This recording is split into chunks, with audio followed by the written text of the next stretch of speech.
I'll send you the link. Go, and...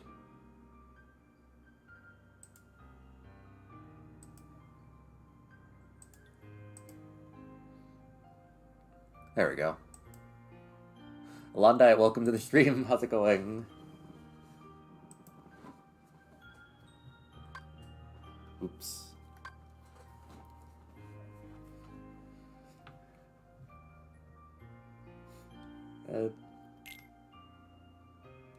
I'm doing good personally, Alondai. I've just been very busy. Aichi, welcome as well. Oh my god, Aichi, I feel like I was just talking to you. I'm in another group with Aichi and we were... I was just in call with them. Oh, for real?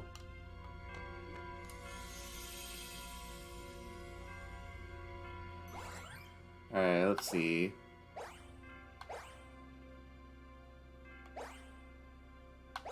Doesn't matter which world you go to. See. That's a wait for a few, but or a couple minutes, but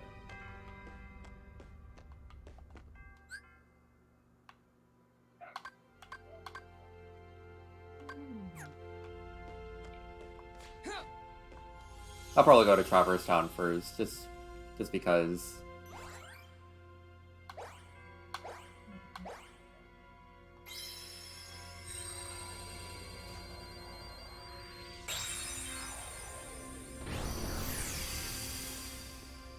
James, welcome. Let's see, Alondai is doing just fine. Just received a commission asked for a nice week. Hey, that's good to hear.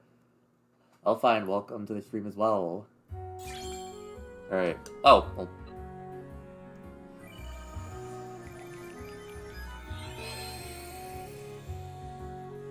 The bosses on this side are so much better.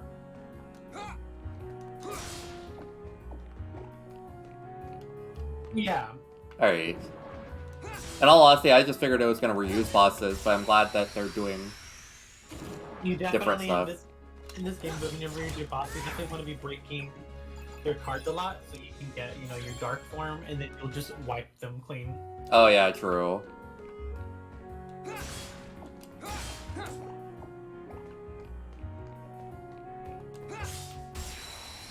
Riku just feeling violent.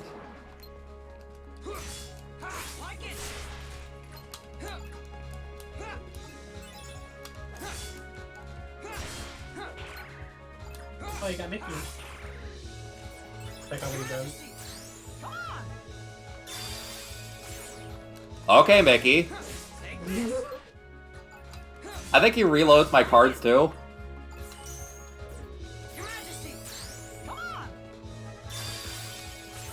Jeez. That's not busted at all.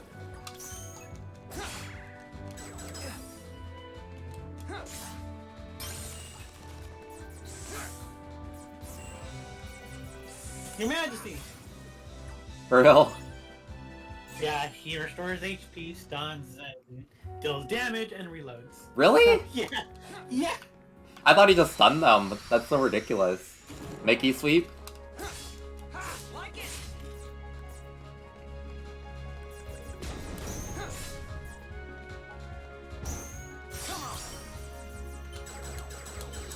Smash. Damn. Oh wait, I know. No cards there.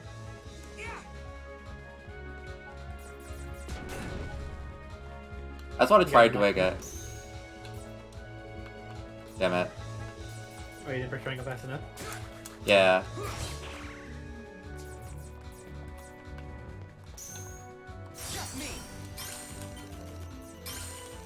God damn it. Oh, that's how you do it. Yep. I just have to shortcut to the reload thing and then just start spamming everything. Considering it starts with a 9, 8, and 7, that's pretty much like free. That's kind of hilarious, honestly.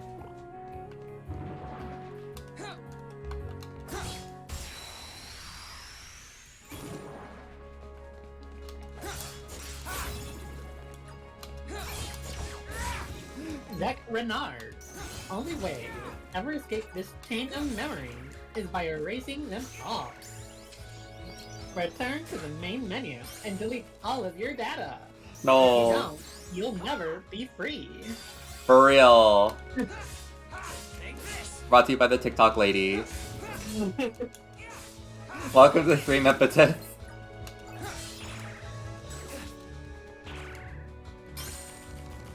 I'm gonna beat this guy up so hard.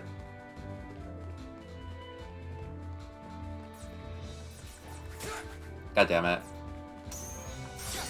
Yeah, it's good practice.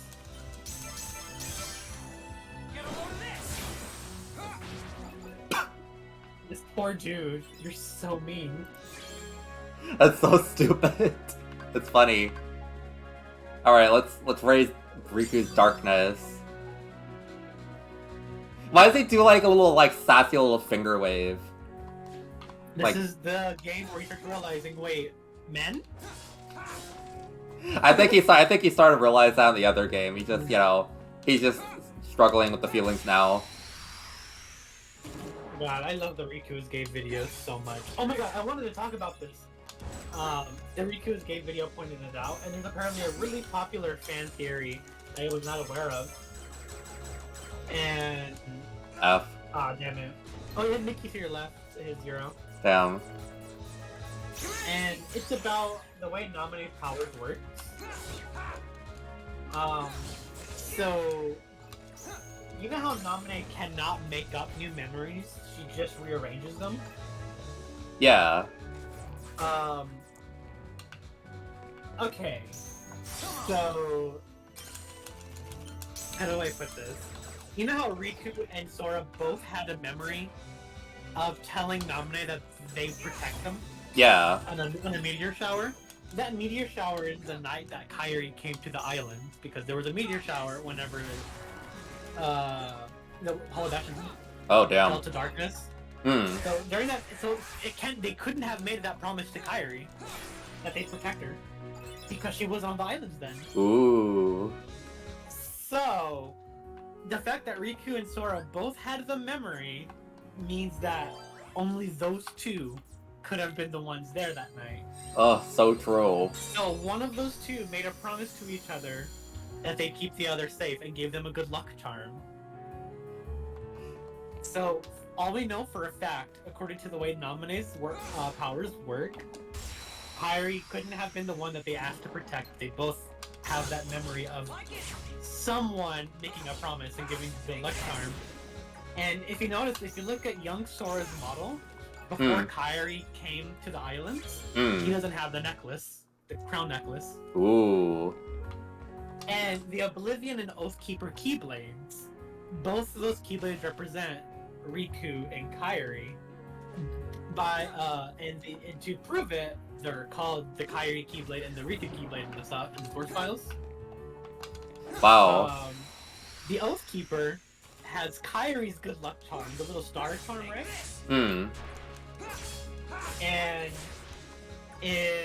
And Riku's and the Oblivion Keyblade has the crown symbol. Okay. So that means that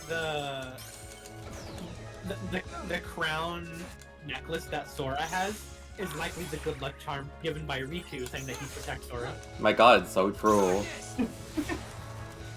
And I think that is an amazing theory because it completely checks out in every possible way. Well, yeah, that's kind of awesome.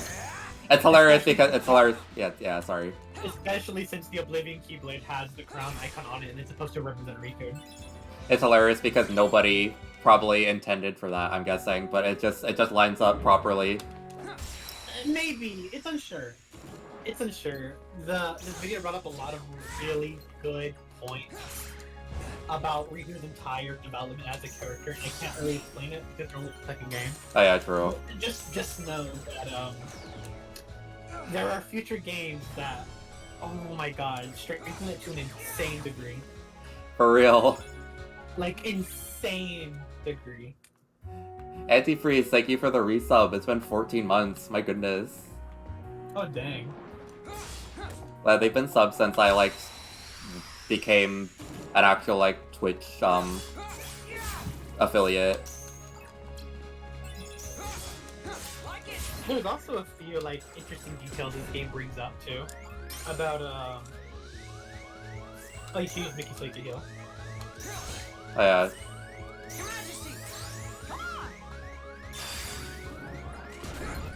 He didn't heal me. Surprise.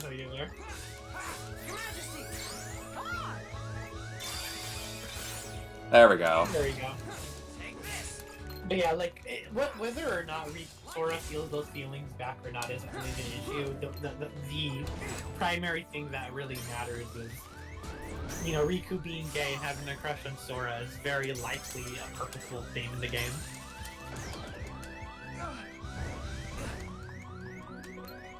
Yeah. Oops. I mean, even in an interview, whenever Sora gives Kairi the Palpu fruit, some of the staff on the team responded to someone who talked a lot about how they like Sora and Kairi, and one of the people on the staff said, well, I mean, just because Sora gave Kairi the Palpu fruit doesn't necessarily mean he has romantic feelings for her, no? True. And I'm like, oh dang, okay, wow, the actual devs, people like, said that. People who work on the game said that's really interesting. They're right, honestly. I mean, it could just be like, oh yeah, they're just really good friends. Hehe. But like, even if there is romantic stuff going on, like, that doesn't negate Riku's feelings and his whole point of the character arc. I like that a lot. But another huge point that was brought up was just how Riku definitely doesn't feel anything for Kairi. Because in all of Kingdom Hearts 1, he did not really care about saving her. Yeah. He kept using her as a bargaining chip to get Sora's attention. Yeah. Like, hey Sora, don't you want to save Kairi? Oh, is that all you care about? You don't care about me? That's like the whole plot of the game. True. Dang, they had a lot of high cards. They only ever pop their high cards whenever that thing is active. Yeah. Kind of annoying. But, and a lot of people like to think that there was a love triangle between the two of them. But the entire game of Kingdom Hearts 1, you know, with Kairi telling Riku that, like, hey, we should leave Riku behind, teehee, just kidding. Oh yeah, true. And Riku being like, hey Sora, you should come with me to the darkness. doesn't even look for Kairi. True. Yeah, he just like, come with me Sora, who cares about Kairi? Oh, they're so fruity. And so the way that there is no love triangle between Sora, Riku, and Kairi at all. If anything, the love triangle might be Sora and Riku and Kairi want his attention. And Chain of Memories actually explores if they really were in a love triangle, how it would be like. And, you know, because, you know, Naminé messed with both of their memories and made both Sora and Riku have a crush on her. Hmm. And Riku's personality was so different. Like, he was a lot more aggressive, a lot more spiteful. And, like, that's what it would have been like if they actually had a love triangle relationship. True. It's literal proof that Riku does not see Kairi that way, and I like that a lot. Yeah, Sora's the one in the middle of the love triangle. And I think that's a really, really cool way of looking at the events of the first two games. Oh.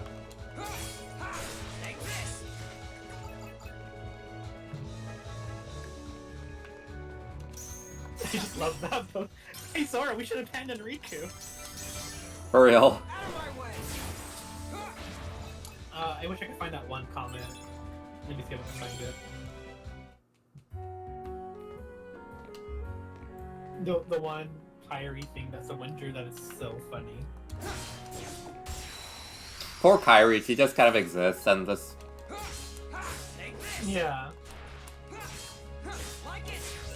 He spends like half the game, like, more than half the game just like incapacitated, and nobody really like does that much about it. Yeah, pretty much.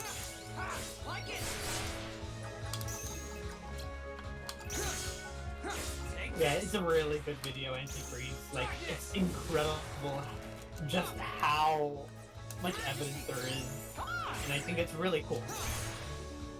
Whether it happens or not, I don't really care, but I just like the way that Riku is written a lot. It really does just give jealous person who is closeted. Because in Kingdom Hearts 1, whenever Riku shows off that he can fight, the first thing he did was find Sora and show off and show that he can protect him. True. And then got extremely jealous whenever Sora could also take care of himself and had new friends. Anytime Maleficent was manipulating Riku, it was never about Kairi. It was always about how Sora didn't need him because Maleficent can see exactly what's in her gay new son. For real. Like, oh man, this boy I adopted is gay as hell. How can I manipulate him? That's so funny.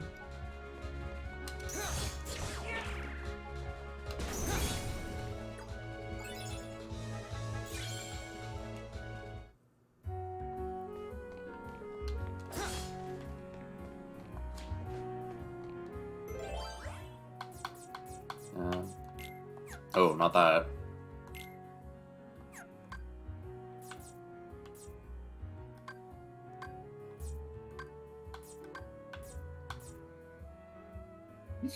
Yeah, my friend, if she has the image.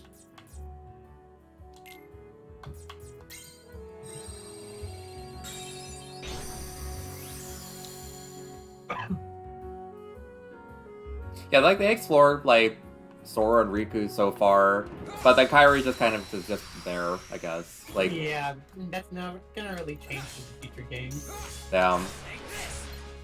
She's just kind of there, and a lot of the narrative hinges on her being a plot element, like a device. Oh. Damn. I only have 1-9. How am I even supposed to do that? Do you already have multiple decks? You should see. Do I? Seeing your deck. Oh. You get multiple decks throughout the game. Oh.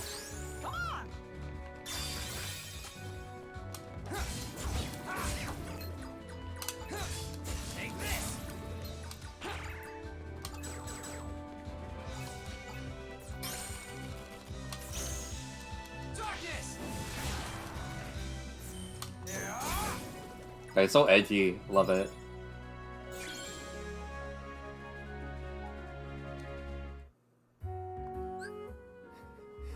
Do you think they could fix her? She's too nothing to be fixed. Down. She really is just nobody. They still have some way to fix her. I think they just need to realize just how broken she is. They really don't do much with this series nowadays, do they?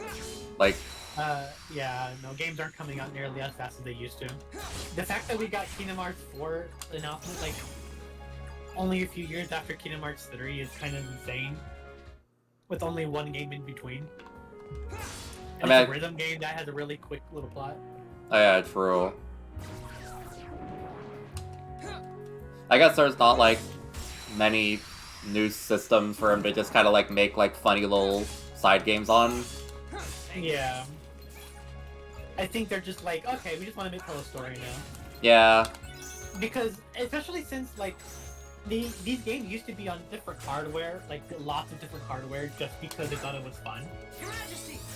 Come on! Like, oh my god, let's develop for the Game Boy Advance is a really cool console. Let's develop 2 games for the DS, that's really fun.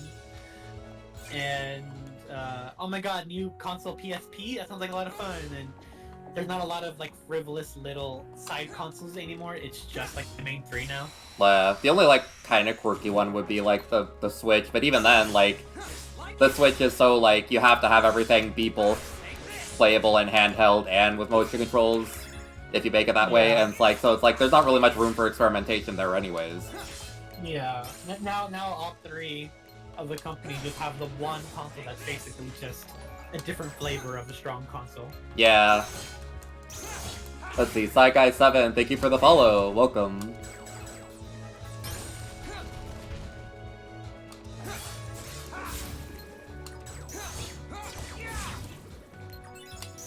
Yeah, they might make a VR title. That would be pretty funny, honestly. Yeah, There are mobile games, yeah, but like they're really weird. I used to be dedicated to the Kingdom Hearts mobile game for the longest time until the game started becoming more money hungry and ridiculous. But its story is absolutely fantastic, and I tried. Anyways, I found the comic really quickly. Look at chat, y'all. It's such a good image. Oh, this is so therapeutic. I love that. Like, I don't have to like use my brain.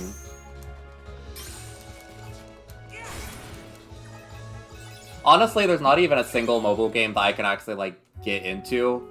Like, I can play mobile games, but my body just like refuses to get into them. Either that, or I get so like hyper focused on them that I realize that like, oh, I could just be playing something that has more depth to it. Oh yeah, use Maleficent never like a lot. Oh yeah, true. Oh yeah, look at the link I sent in chat. Alright. I love it. What about Riku? For real. That's literally how that's been going down.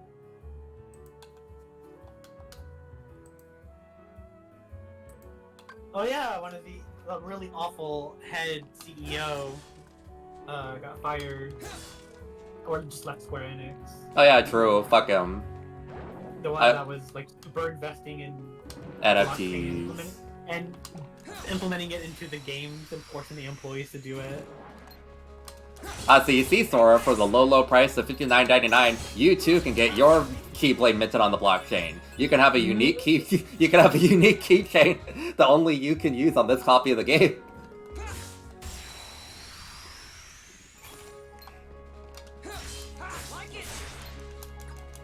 Like it.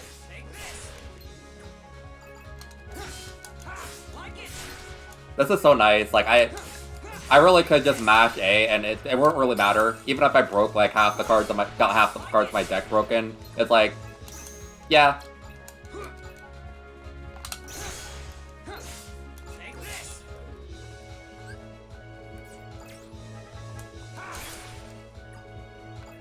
I should probably remember to use that thing. That card. Yeah, it literally just directly makes you stronger. Let's see. My phone is mid, but embarrassingly, it emulates DS games better than my PC. I think I remember there being like some kind of like controversy regarding DS emulation where like the guy who made it work the best kind of just wants to make it paid instead of like making that sort of stuff like easily accessible.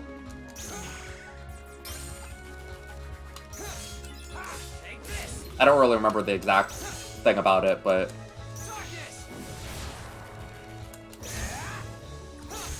jeez.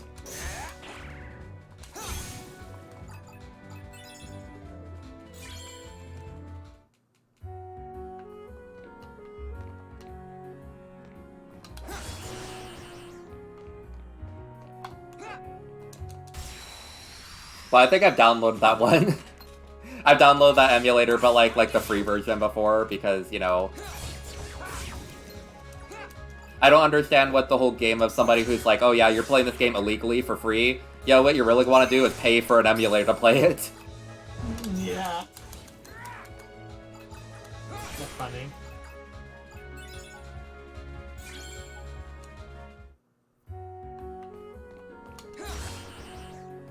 Like, it's a really good emulator, but like, I ain't paying money for that.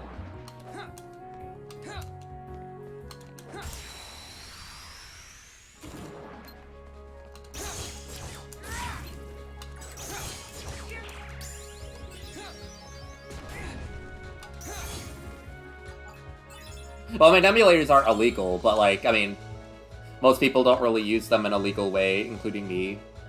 I shouldn't be saying that. I definitely do not.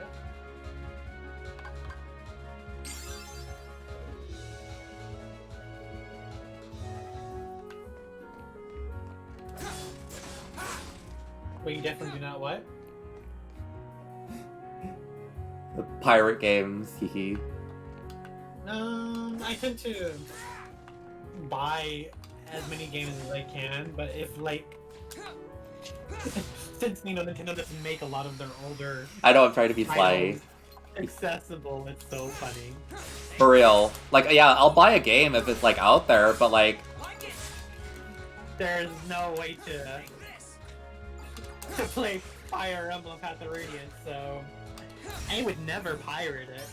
I would never send my friends the links to get the pirated versions of it and emulation. That was just really bad. For real. The way that, like, poor, like, Metroid Echoes is, like, once the eShop goes down, like, there's gonna be, like, no easy way to access it. Echoes and Corruption, honestly. Yeah.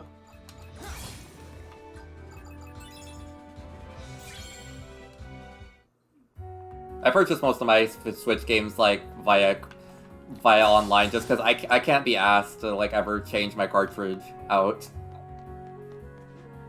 My biggest mistake was adding, like, buying Smash Brothers physically, because, like, I just played so much with that game that I just flat out didn't, like... I almost went into the wrong room. I went in a loop. Oops. But...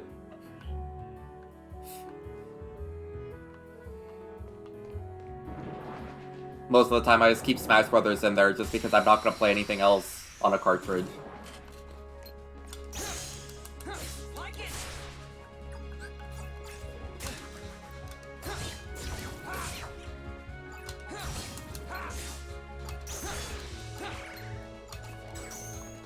Like it?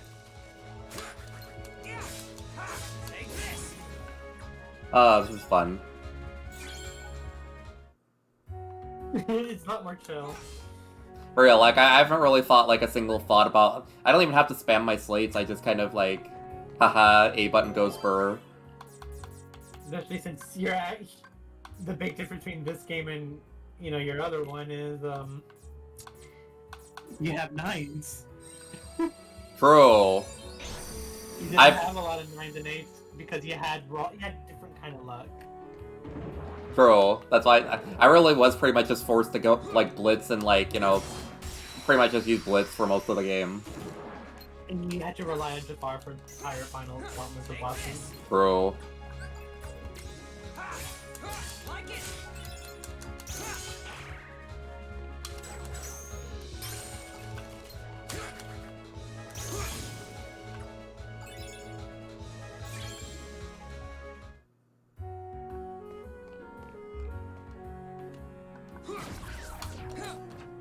Let's see, Bears says, I haven't bought physical games in years, I see no point.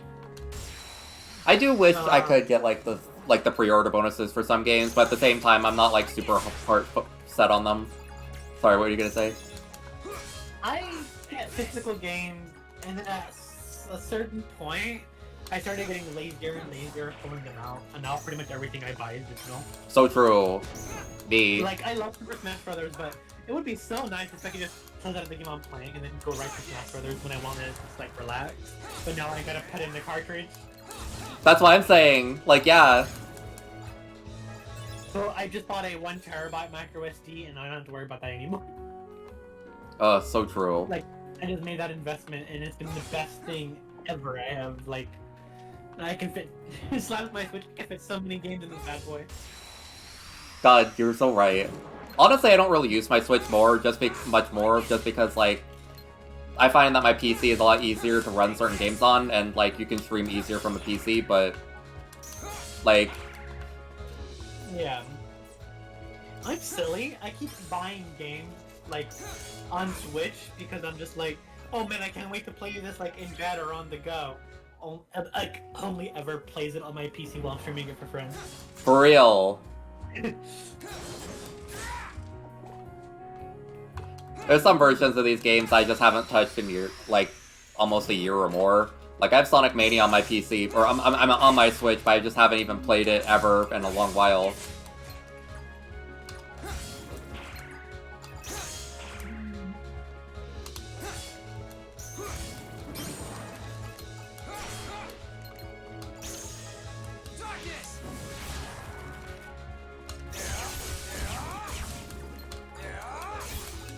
Yeah, going dark mode is really fun. For real, it's even more brainless, but like with flashy colors, like he just starts spinning like a little, you know. The hard part about this game is the very lack of healing. So you just basically burn the bosses, and you gotta do good dodging. Oh yeah, true.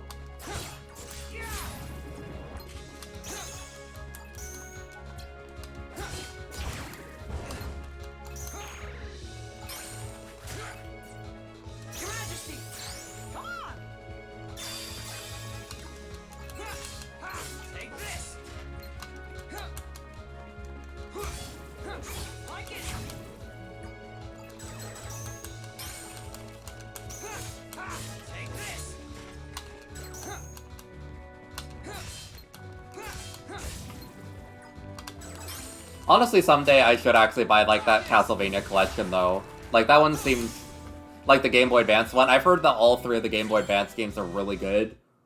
And I can't believe they just made 3 full Metroidvanias for that system, but...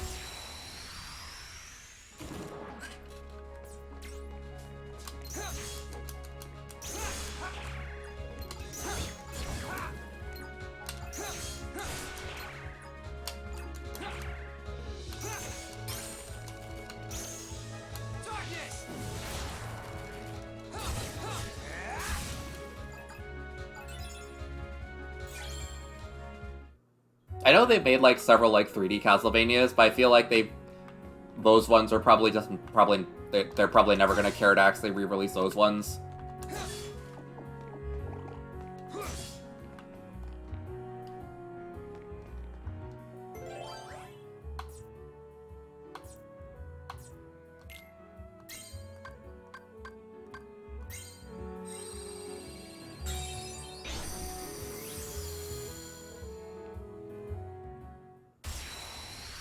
Oh, okay. Alright. I wasn't expecting us to get tossed into this. Yeah, just break a lot of his cards so you can go dark mode when you burn him. Alright, Basically cool. how the boss fights go.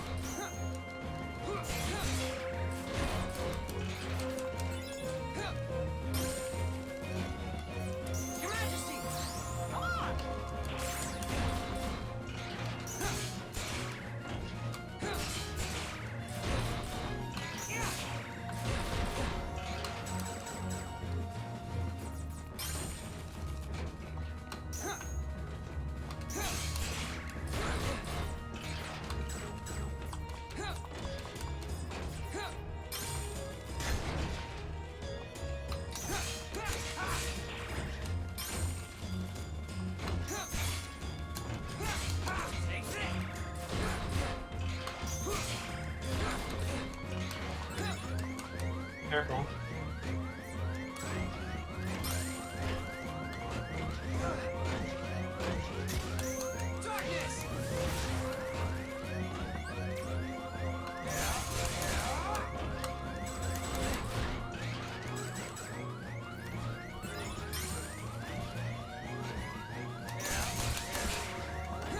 Make me start.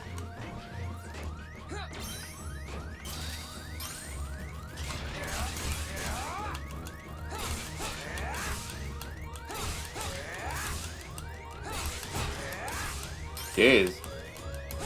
Yeah. Oh, okay.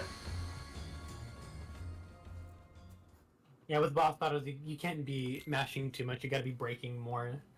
Just because you can't heal as easy. Yeah, true.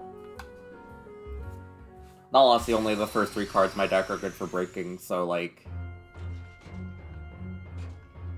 He kicked Riku's nuts, no...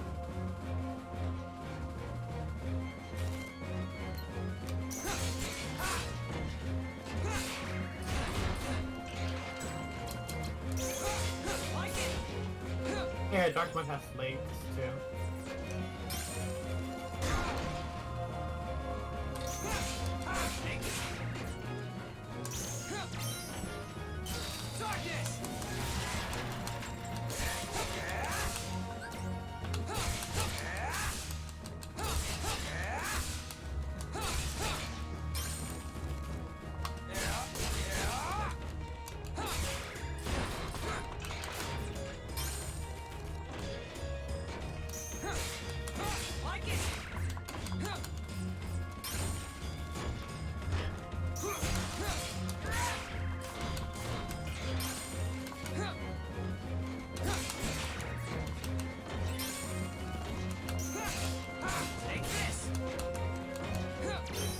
Mickey.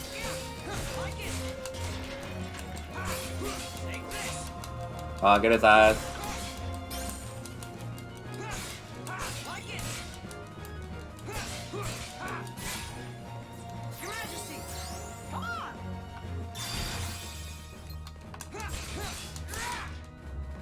No, back there.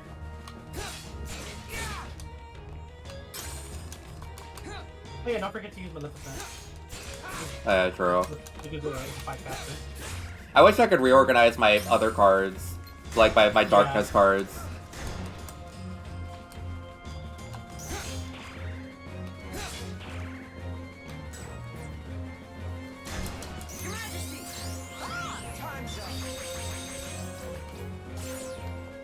Oh, look at that. Huh, how about that? Really nice. You do have some spicy, I just look at them.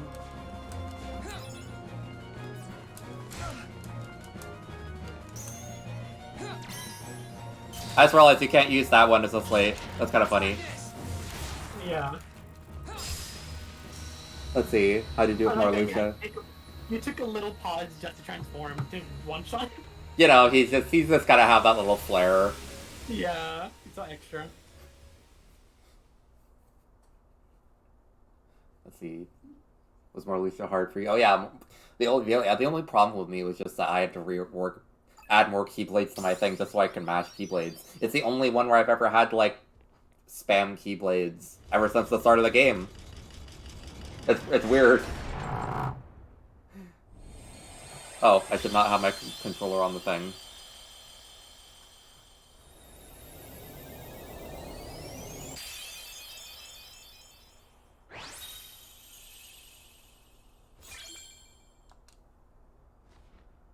He looks so happy when he's getting that card.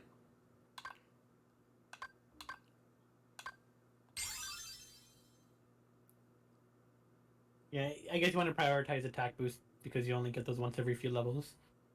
Oh, yeah, true.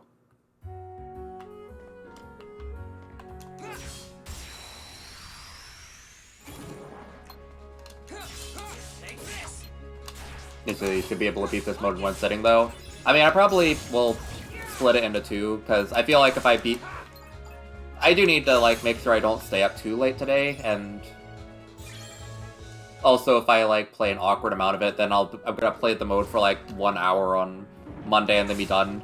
And that's gonna be kind of weird.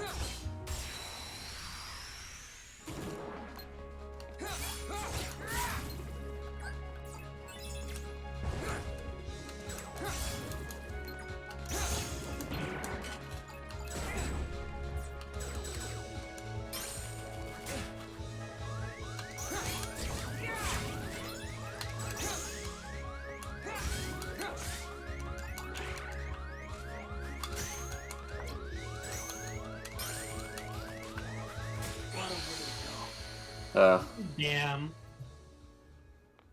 You check your deck, see if you have any other ones. I think this one gives you multiple decks, right? It's been a while.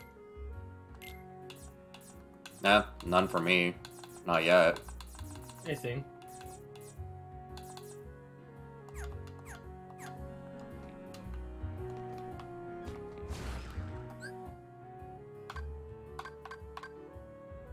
Oh, that's there now. Okay. Yeah, just power through it. You still got a lot of force to get through. Alright. Lance Arena 21, thank you for the follow. How's it going? And Surveil, welcome to the stream.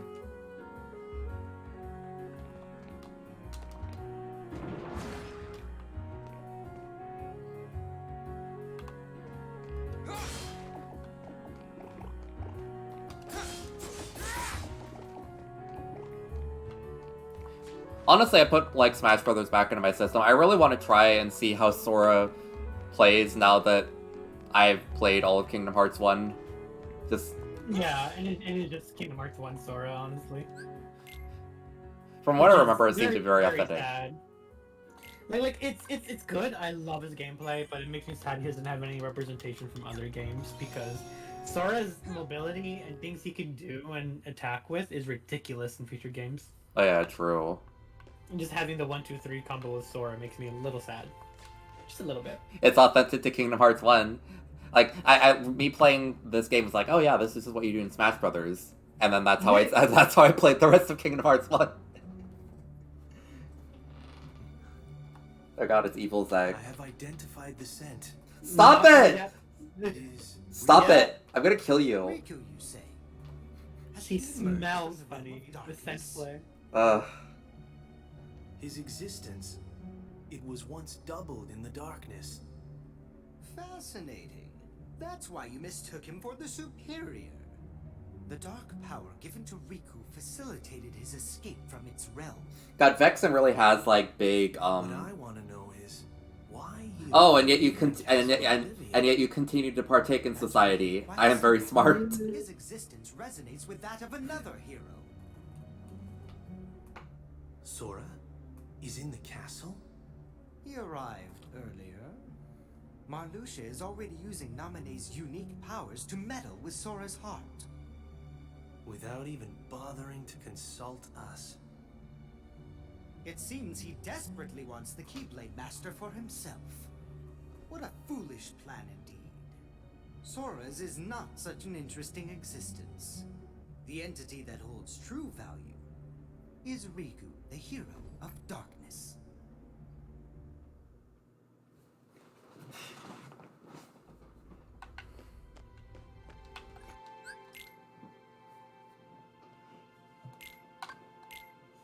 I wonder if it's just not going to be much story dumping. Which, I mean, I'm glad to not have to like talk my way through a bunch of worlds, but It's just the in-between floors. thank God. The Disney worlds are just to level up and get through, and that's it. Nice. Hot take: they should have kept they should have kept Larxene alive. I liked her. Yeah, she should have lasted a lot longer. She was so funny. She was like carrying like half of the plot on her back. Honestly, not gonna lie. She just showing up, serving content, leaving.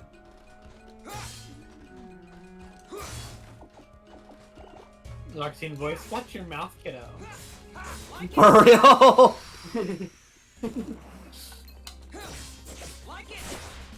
Yeah, Larxene goes out with such a bang. She's so funny. She's like, I'm in a bad mood. I don't want to be killed by losers like you. This is so lame. God, she's just like me for real. Me might I lose someone last to Splatoon.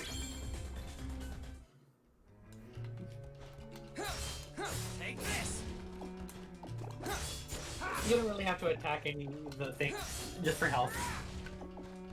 You get no Moogle points or cards from them. Huh?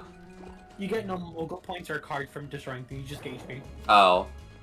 So But you what can if, pretty much ignore everything unless you need HP. but what if I want to destroy things? I have darkness. I'm going through a phase. Oh my god. Yeah, the only thing you're doing in these worlds are just getting map cards. There's no other things. No deck building, no Moogles, nothing. Damn. And whenever you get cards, they're automatically added to your deck as you go through the story. Oh yeah, true. Basically, the main thing you want to do as you progress through the game is trying to get into dark mode a bit faster, because your dark mode has slates. Oh, true. And you can always check which slates are what. There's some easy ones like just 999, stuff like that. Or high numbers and low numbers, etc., etc. And some really full slates. They're all moves that you'll recognize and have PTSD flashbacks from. For real. Oh. Oh look, yeah.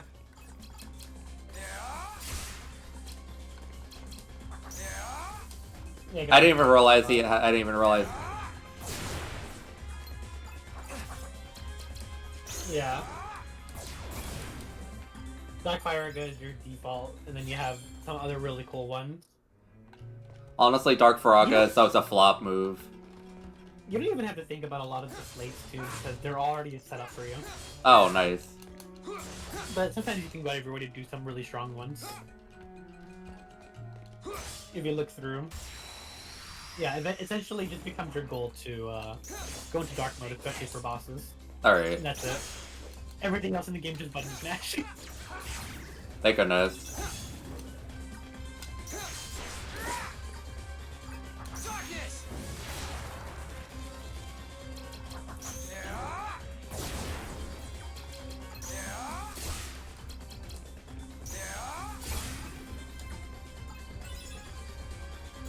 It's so fun. The funny thing about the darkness scent thing is they don't really bring it up ever again. Damn. Yeah, this is the only game, for some reason, this particular route, just not even the full game, just this one route, is obsessed with, like, the smelling of darkness. For real, it's kind of weird. Not...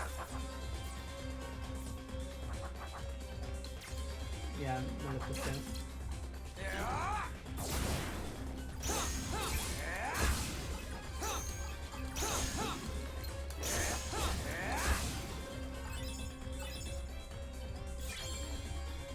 I don't even know what roulette rooms are even supposed to do at this point. Like, I know in the original game, like, they were supposed to just, like,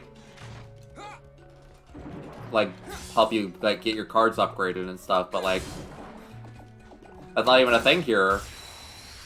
What does darkness smell like, Sorrel? I don't know. Ask Gozu, he might know. Damn. Oh. For real.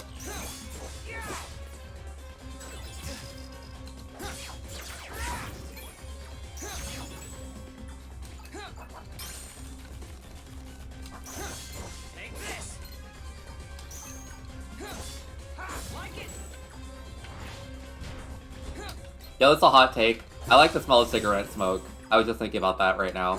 You do? Yeah. That's a really weird take. I know. I'm just built a little bit different. Yeah, I think they talk less about scent. I think they talk more about sense. Like I sense something. Or maybe just like the prospect of smelling just sounds a lot less weird in Japanese. Stuff like that. For real. Again, they really were like, oh yeah, I smell Maleficent. You get Mickey.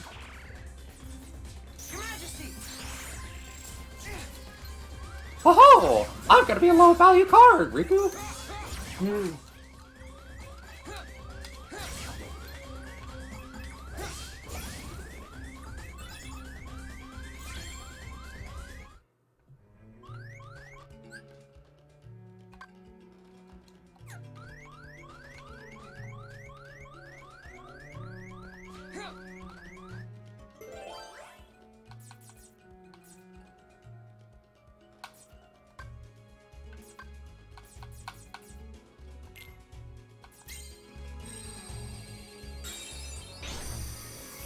Recruit every Chain of Memories character, take a bath, Stinky. For real.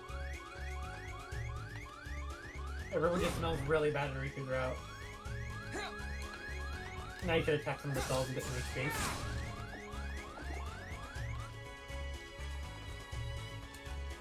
For real, Riku's just like, I hate shopping. Because I'm mad. Grr. Grr, yeah.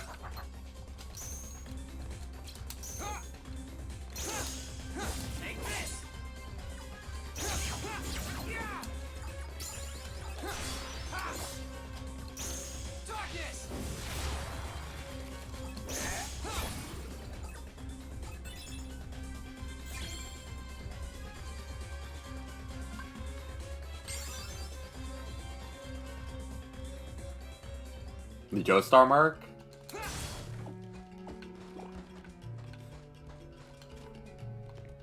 The Joestar mark from JoJo. Oh. I've only ever seen, like, just random spurts of various JoJo's Bizarre Adventures episodes.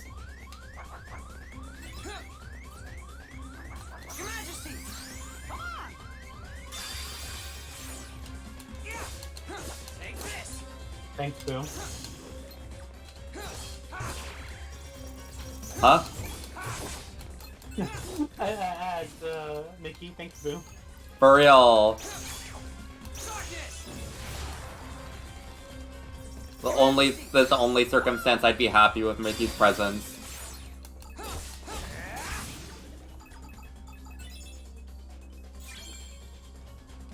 Riku smells darkness and it leads him to an Abercrombie and Fitch store. No. I'm not gonna talk about smells.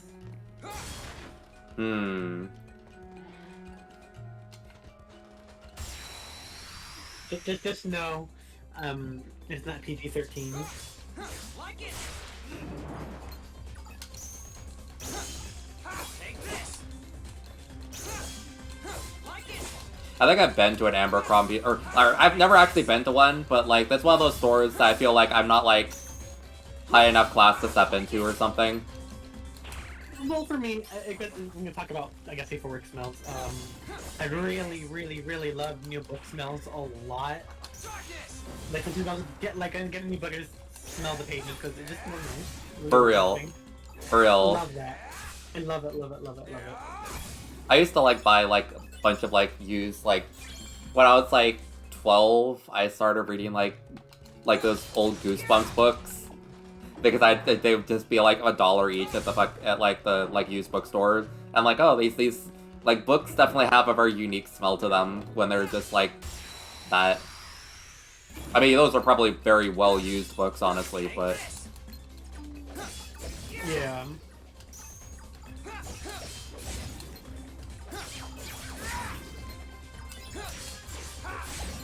they had like that like Michael's Arts and Crafts store somewhere around me. And whenever I step into one of them, they smell like spices, but like in a very derogatory way. It's like I don't know how to describe it, but it's like spices I would never want to eat. No, I see. I also liked growing up like the certain gymnasiums, like assembly gymnasium rooms.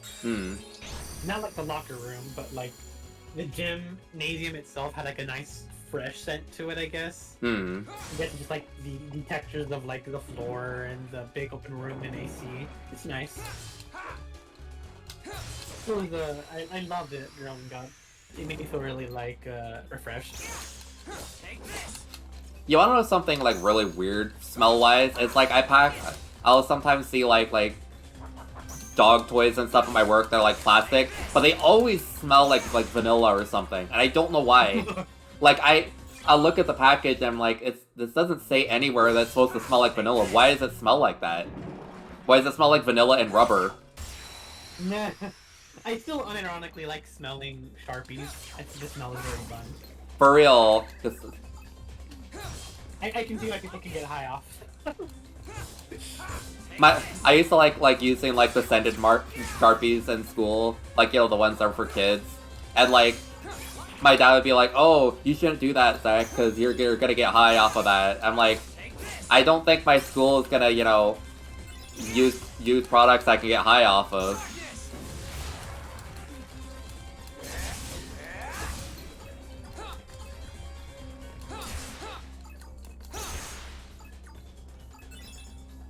I'm glad I don't. Oh, I like the smell of Sharpies, but sometimes I would draw something that had like way too much black line art in it, and it'd be like, whoa, hello. Sometimes I have like 3 Sharpies next to me in my desk. Ooh. Because I have a lot of I have worked a lot of tiny little square papers that sometimes I can doodle on when I'm bored. Stuff like that. Like when my ADHD is going haywire and I just wanna doodle something with the tools I have. I have like little mini like utensil office thingy, and I just draw on them and use colored Sharpies just because they look nice. That does sound really nice, honestly. And like every time I do, I like just smell the Sharpie sometimes. It's nice. And The darkness smells like Sharpie. For real.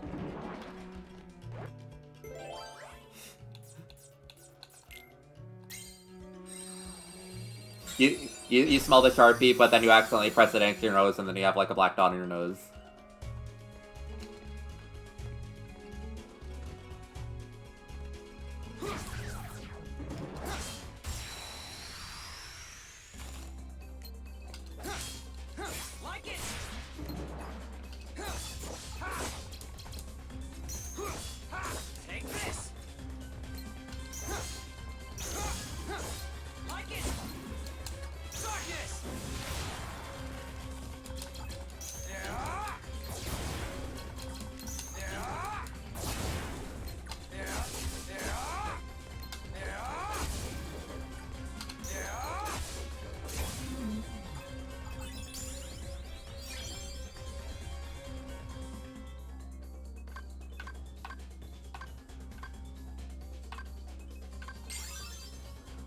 I might try and get some more HP soon, but I don't really need it so far.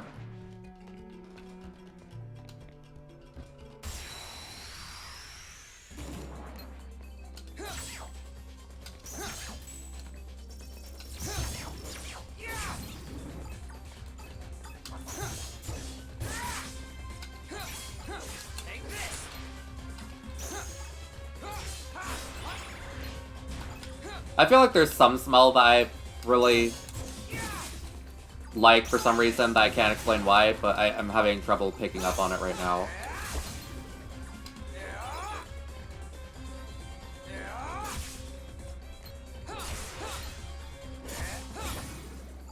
I love any kind of like scented candle, like just they don't even have to be lit. I just like just like smelling the general idea of them. Alright,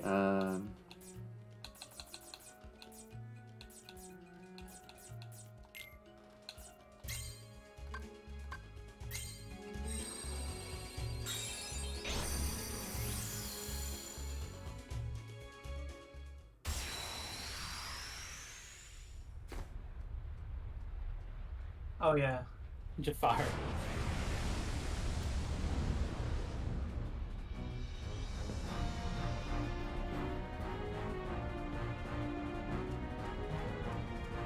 the bird again. Yeah, it's still the bird.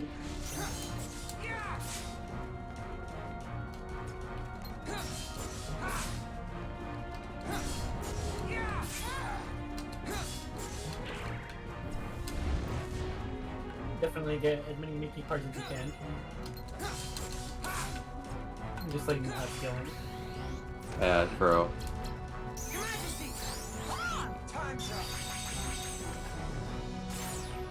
Wow, that missed it.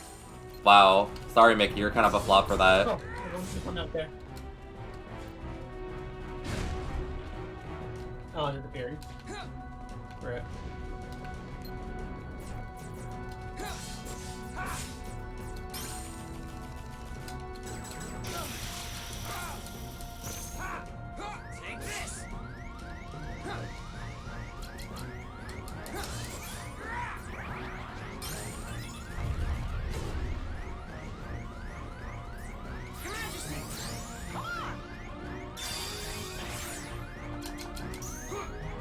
He healed you a little bit.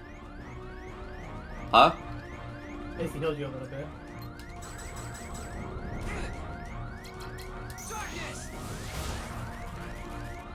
Nice. We'll need the plates.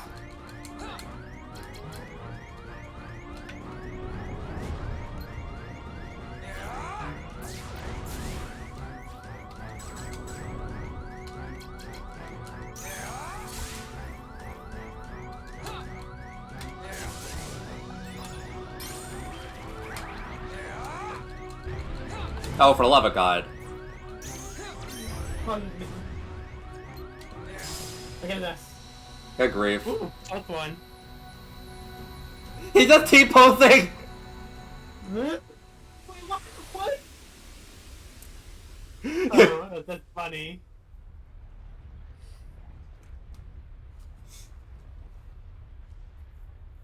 Oh, thank God.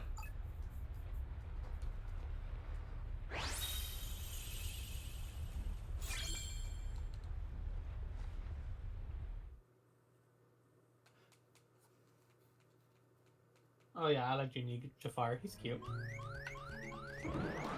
He is definitely a hear me out, though. He's alright, but I wouldn't really think of it, like, for him. Yeah. I think he's but, like, for sure, he is a hear me out. Because if you say that in a room of normal people, they're like, what the hell's wrong with you? You'll say, hear me out, and I'll be like, I'm deaf.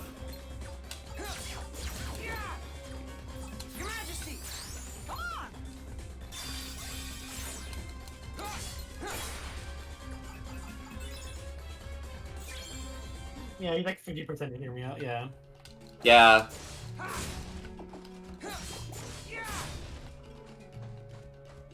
Like, he has breasts, so it's like, I get it.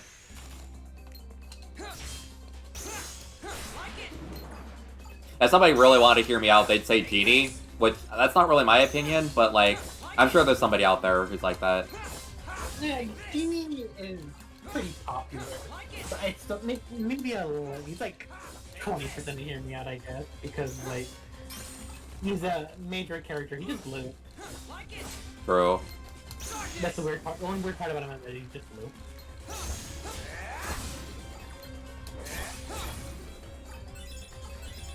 Damn, I have a blue character. They're not hearing me out. Hehe.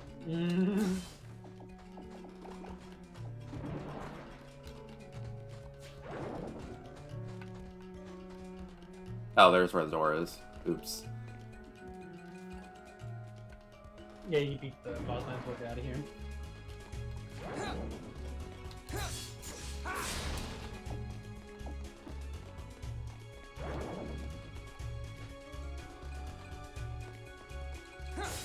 Take this.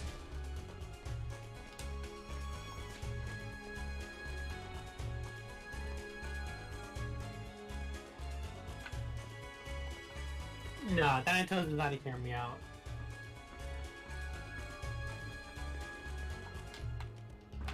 Like, a weird character is different. I would say a Hear Me Out usually is a character designed to be unattractive or, like, evil. If a character's, like, neutral or just has an interesting design, I don't think it's a Hear Me Out. People will be like, oh, okay. Weird Sure. taste, but at the... Like, a Hear Me Out is more... A Hear Me Out is definitely more a character that you typically wouldn't defend. Eggman, parentheses, not Sonic Boom version. Yeah, regular Eggman would definitely be a Hear Me Out. That's Especially, he's very much designed not to be attractive. especially like the classic version. I think that maybe the Sonic Adventure one kind of fucks.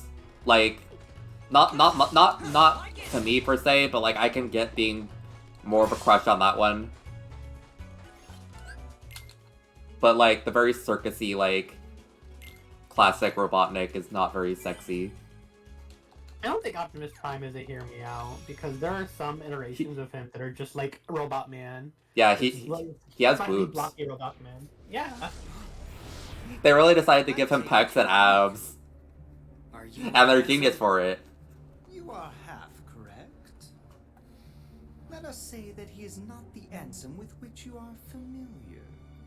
He is handsome, and he is not handsome. Perhaps a nobody best conveys the idea. You're a nobody. Never my thing. Try again. For Oh real. Belongs my to neither the light God. nor the dark, but walks the twilight between. Oh. Catching on now? Oh, yeah. I wouldn't say Jack in the Box guy isn't a Hear Me Out, especially not anymore, since he's always portrayed to be attractive and buff, and I love it. Maybe. Burger King Man is a hear me out because that guy's Like never you been said. portrayed attractive. There really is darkness What? left inside of me. So what? Darkness is my enemy. Hey Zach, what you up to? Oh, You're gonna be like the NPCs in Sneak King. very good. They go like, oh my god, the Burger King is in my closet. Oh, he's giving me a hash brown and a coffee. It's all right. Diego is definitely not a Hear Me Out. He's just any kind of like furry guy. He's not a Hear Me Out, honestly. Bro, Because furry sexualize anything. That's just a fact. for real. Like it.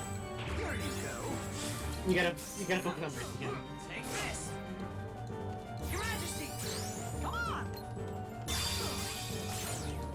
Say, Vexen, are you ready to meet God? Yeah. Take this. I mean, yeah, that's a little bit of a strange line to teeter because he is on the Anthro furry. I mean, like, if he was Anthro, then yeah. True. If he's not Anthro, then, buddy,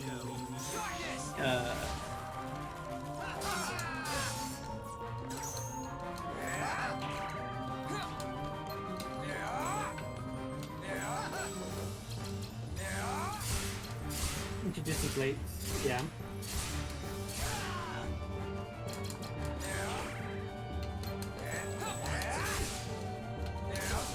Yeah, no, I'll find you. You like Western Oh, hello! stuff, so I'm good, thanks. You like stuff that I'm just like weirdo, but okay. So do not repeat it or I'll beat you up. Your Majesty, take this. Yeah, don't forget your enemy cards. Like it. You are pushing. While you still can. There you go. Get to Wow, that. was just a complete clean up. For real, that Twink is obliterated. I wish I could canonically kill him here.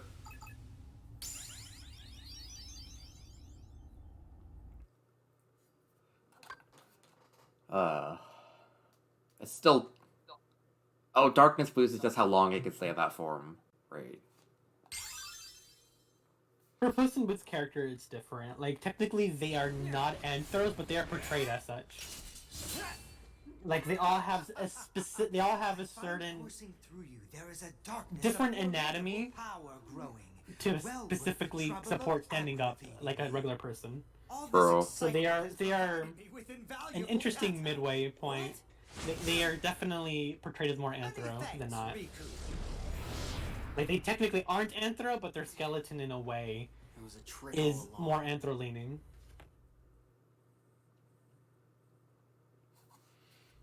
It's a very interesting style choice they did.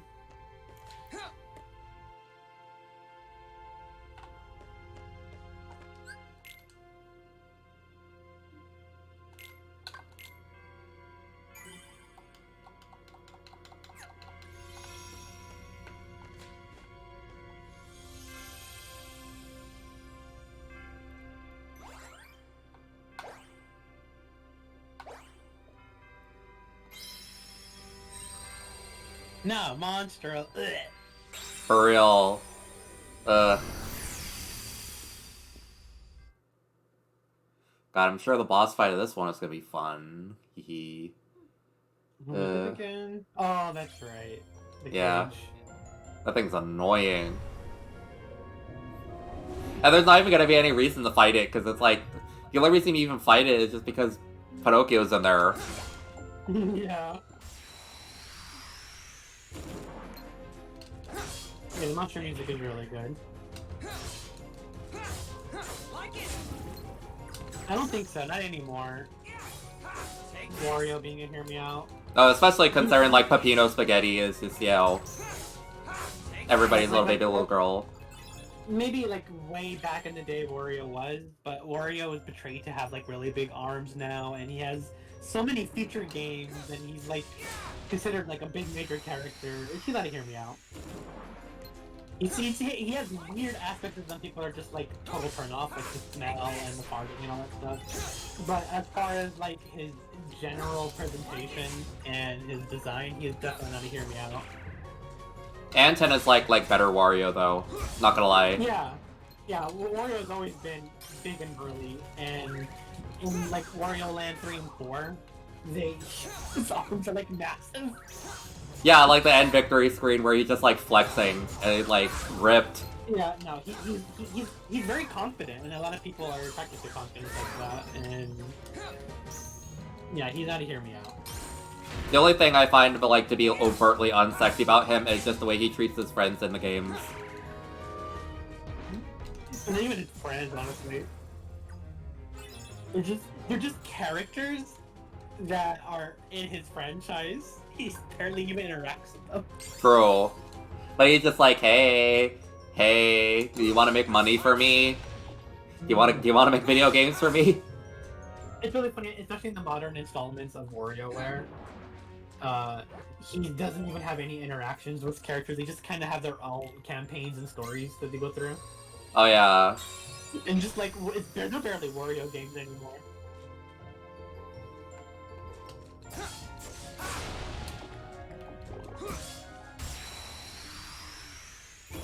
Honestly, yo, this is a sidetrack, but I really hope that they have WarioWare Twisted on the Nintendo Switch.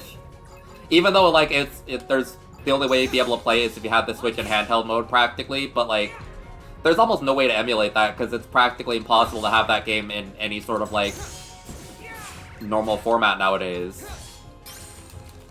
And I've heard everybody say it's a really good game, but you know, just due to hardware and stuff, it's hard to like emulate and everything. Yeah, you gotta think like a bit bigger when it comes to Hear Me Out. It's just like people being genuinely like, what?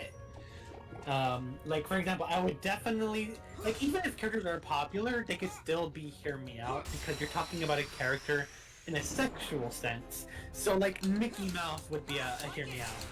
And that would be a Hear Me Out that I'd beat your ass on Twitter about, honestly. Yeah, that's a Hear Me Out that you deserve to get like people scorning you. For real. Yeah, like, Hear Me Out, you have to think about a bit more nuance to it. It's not just a character that's presumably unattractive, it's a character that's just such a strange attraction that people are like, huh? Ew, no, kind of thing to it. So, like, obscure characters are just obscure. At first I was gonna say, would Waluigi be that? But then I'm like, no, there's way too many people who are like, kind of like Waluigi. Yeah, Waluigi is always portrayed to be like super Flirtatious. attractive and flirty. He's very confident and that's attractive.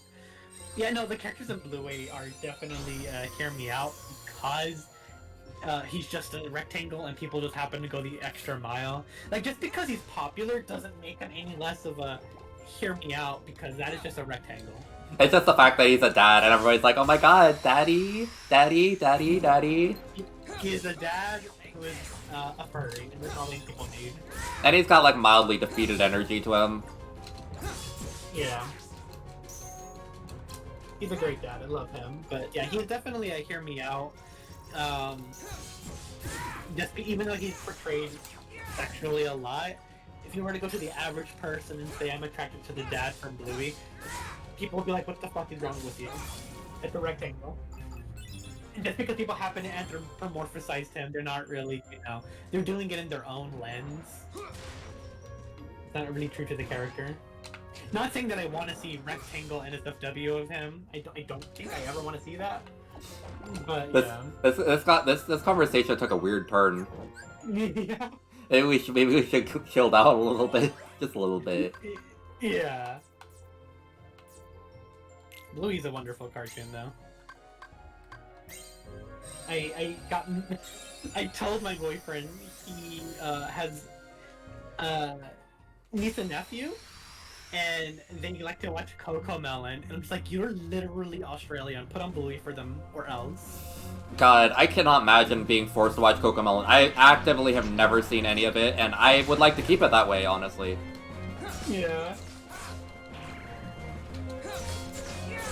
Like, how dare you be Australian and not put on Bluey for your children? And that is like formative media right there for young adults too. I just had the thought, like, just have that sentence be like, how dare you be Australian? Juggermelon in general is just a very evil show. It is a show not meant to be educational or helpful to children. It is a show for children to get addicted to because it's overstimulating, and that way it directly increases their revenue. Yeah, like Cocomelon has specific attributes to its structure that are meant to get children addicted to watching it. It is not formative, it is not educational, it is not helpful. It purely exists to get children addicted so that way they can get more money. Yeah, like, I don't like it. It's creepy. It's a really messed up, creepy show.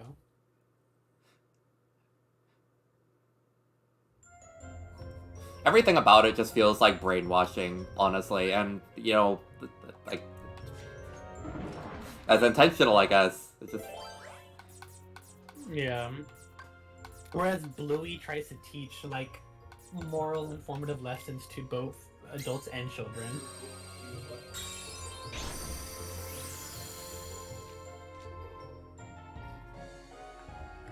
I would watch Bluey if I just was more of a person to watch things. I don't really watch things very much anymore. I've seen Digimon with, like, seasons 1 through 3 with friends, but that's pretty much the only thing I've seen lately. Juggermelon is those first YouTube video. It just happened to get big.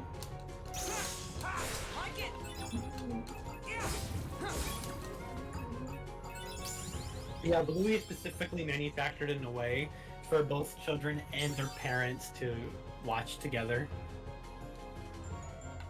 Like if you're raising your child and you just want to sit down and watch something with them, that's what Bluey is for.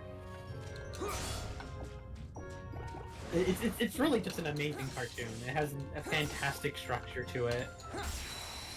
That's funny, I've only ever seen clips of it on Twitter, but maybe I should watch it someday. It's one of those things that you don't go out of your way to watch. It's one of those things that you just kind of watch on the... Like you're passing by a TV, or like a kid is watching it and you're just watching it with them. Oh yeah, true. Like it's not like a great series to sit down and binge. It's not that kind of series. It's very much a preschool like TV show that just happens to have amazing themes and some genuinely good emotional moments. So you can feel something while watching it with the kid. True. Honestly, like, during, like, the peak of, like, everybody being, like, into, like, My Little Pony, I tried watching it, and I'm like, you know, I didn't really feel like I had to sit down and actually watch it, because, like, it wasn't really for me. I'm a bit too old for it. I mean, it doesn't actually develop a proper plot until several seasons in. Oh yeah, true. I forget it actually has a plot. Yeah, it actually has, like, continuity and stuff. Like, it has some of it, but it is very much a show made for little kids. And then eventually, they got really popular, and they started having more continuity baked into its plot. Hmm. Just a little bit. Not a whole bunch. I think the last time I binged the series was, like, watching all of Ben 10, which... That really was just a breaking point for me as a 17 to 18-year-old adult. Or person. Yeah. I'm like, oh, Diamond Head, how about that?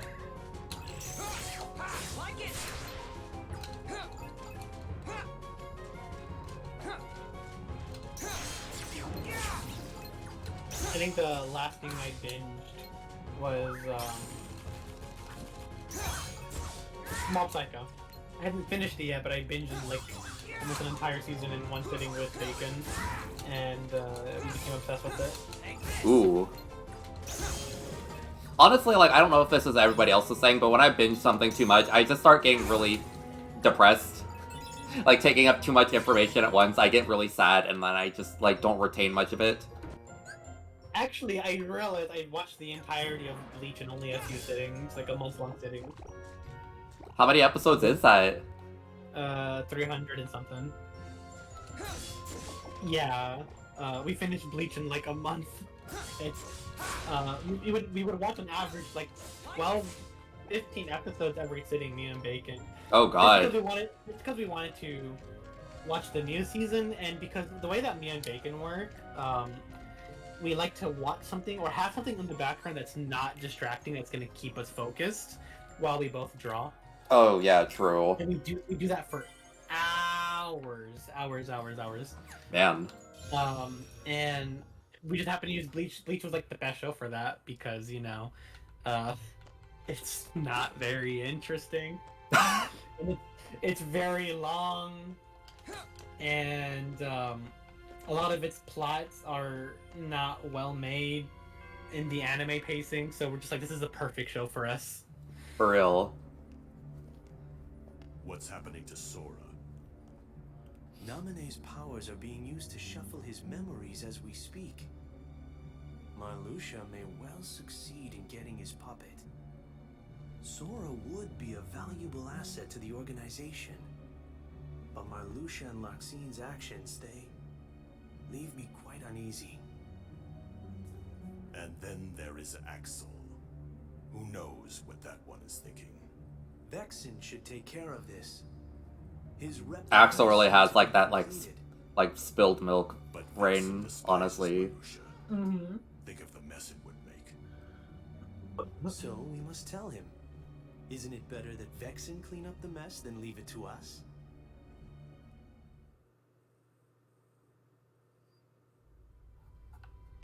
Yes, you only get a little bit of plot dumps in between every room. I love that. Like, you go through the game so much faster in Riku. Oh yeah, true. I remember the last, like, or wait, one of the last things I binged was, like, Dragon Ball Super, because I used to just watch the English dub weekly, but then I realized that there were just, like, 50 or 60 episodes of the unsubbed ones. That made me so sad that they were so behind, because normally that company is really up to date whenever it comes to dub, and they're very passionate about Dragon Ball. But yeah, sadly they were really slow in the uptake with it. Likely also because of licensing issues, and that just annoyed me. Yeah, it got to the point because like that was when like Ultra's Instinct started being a thing. So I'm like I wanted to see that so bad that during like one of my last sessions of watching it, I watched like 22 episodes in one day just to get caught up. I think. Damn. It was so much. It was so much Dragon Ball. It was not even necessary. But good grief. Oh, and answer Elfine, no, we skipped all the filler arcs. But after, because we wanted to watch the new anime, like, we wanted to watch it as soon as it came out. So we finished the main plot, which was 220-something episodes. And right now, what me and Bacon are doing every time we hang out, we started from the very first filler arc, and we're just watching all the filler arcs now. We got past the first 3 filler arcs, and we're on the 4th one, which is actually a really good one. But yeah, we're just using it as our background noise because we know it doesn't matter, it's filler, and it's not canon.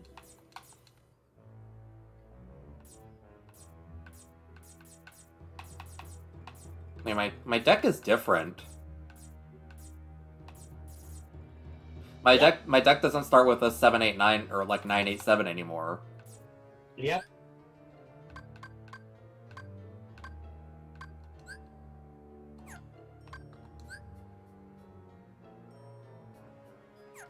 Wait, what's inverse burst? I don't know. Oh, it's only in dark mode, okay. Ah, I see.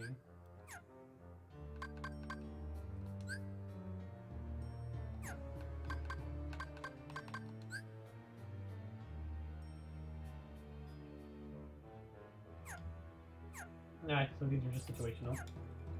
Let's see, view decks. Click on it. Yeah, why does it like why? You just randomize one, not randomize. You just give you specific ones, as you progress. Oh, that's so weird.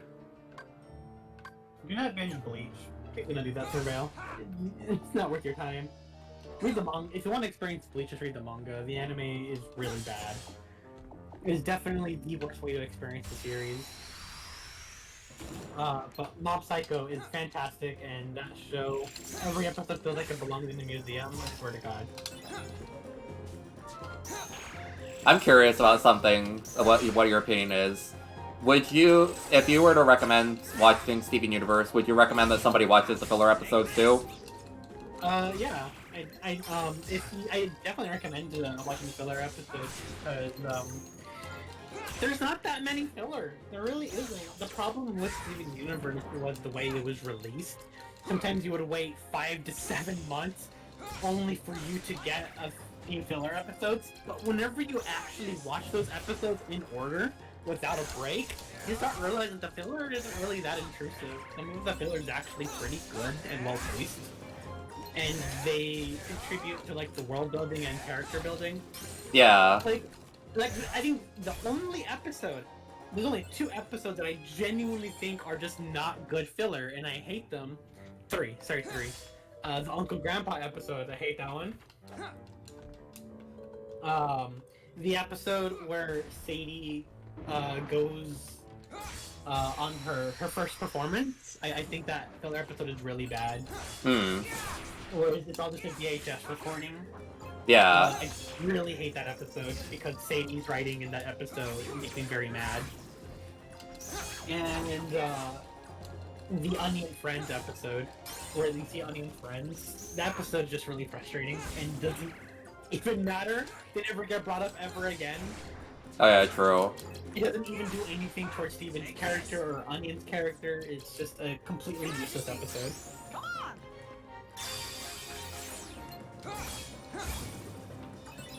Cause like one of my friends watched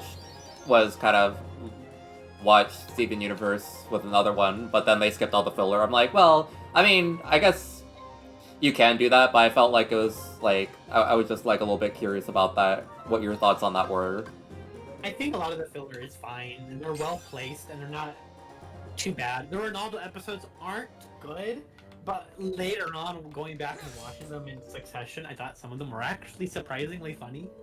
Yeah. It was just like, you know, you wait 3 to 7 months and Ronaldo episode, no. But actually watching them, like, that was funny. Anyways, next. God, everybody like having an aneurysm over Bloodstone. That was so funny. And I actually watched Bloodstone, and I laughed a lot at it with Bacon. It was a fun experience watching that episode again, because it has things that I kind of like identify with in terms of like dealing with people, and Ronaldo is acting just like them, and Steven calls him out on it, and I thought that was genuinely funny. Yeah. It was just really it was really dirty how they like made like a render of a new gemstone for that as like promotional material for that episode.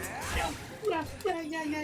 That was just totally undone. That was on. Oh god, really bad marketing, really bad release. But I also know it's not their fault. Yeah. I literally made a tweet about it too, just about how watching Steven Universe from like the beginning and binging it for fun, and watching the episodes in succession, it's such a good show, and the pacing is so much better than you remember because you had to wait months for 5 episodes.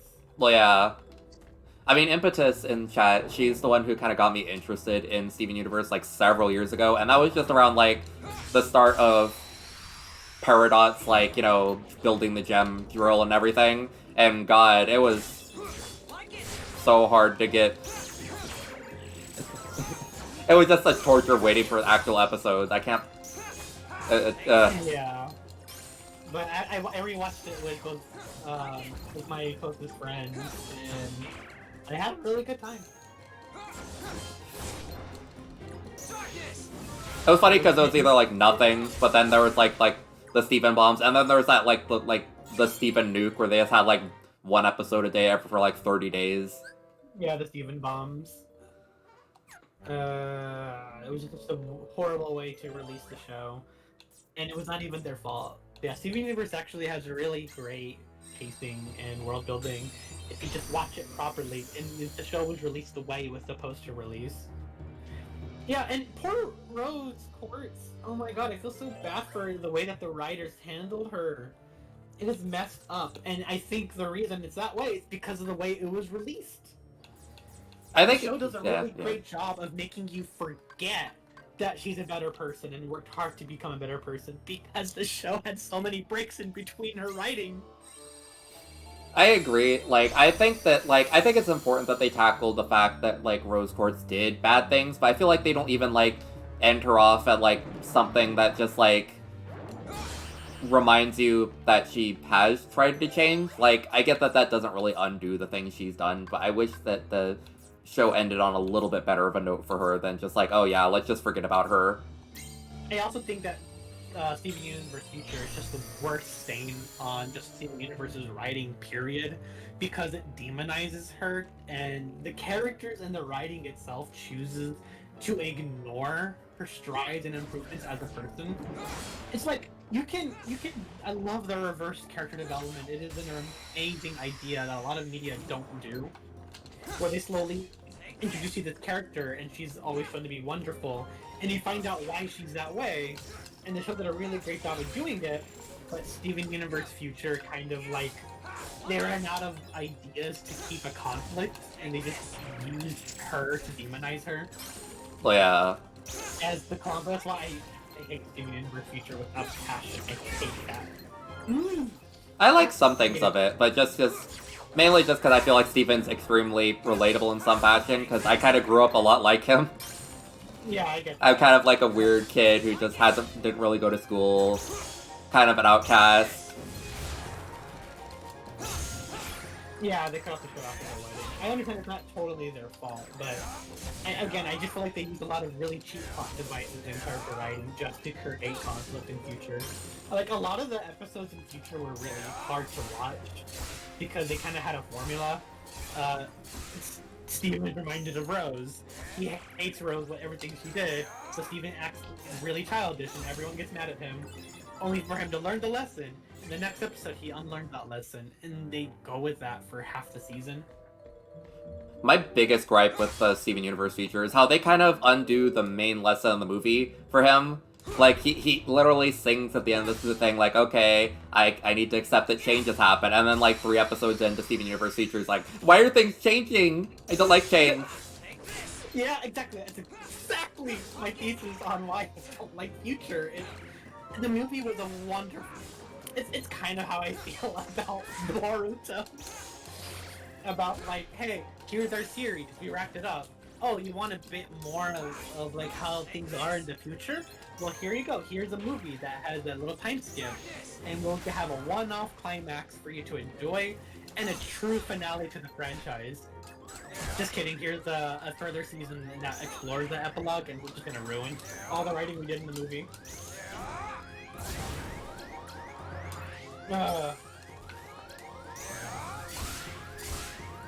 It just drives me nuts. I do enjoy some episodes of future, and I like what they were trying to go for, but in doing so, half of the episodes are just really frustrating to watch because of how much it unwrites a lot of its lessons. In fact, I watched it with Koku, and Koku actually made me skip an entire episode because he was getting really annoyed. Damn. It's like, I can't watch this episode, can we skip it? It was the episode where they go to Greg's parents' house, and Steven just gets really mad at him and tones him out, and I'm just like, yeah, we're skipping this one, I'm sorry. It's funny because that's one of the more relatable ones for me. My family is very, like, alternative and everything. Like, man, I wish I was a little bit more normal growing up. Yeah, well, it's different because, like, it would make sense, except for the fact that Steven chose to not have a different life. True. Specifically chose not to have a different life, and that's my problem. That's where the disparity happens. He specifically wanted to be a crystal gem, so like I don't think it's very fair to take it out on Greg. True.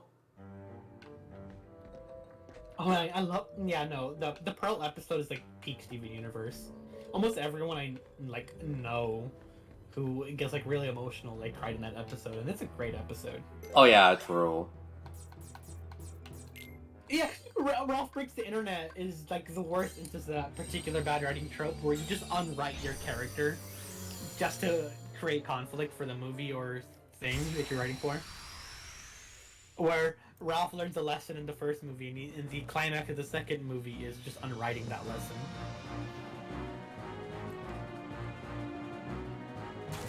You should probably use Jafar for this. Oh, oops.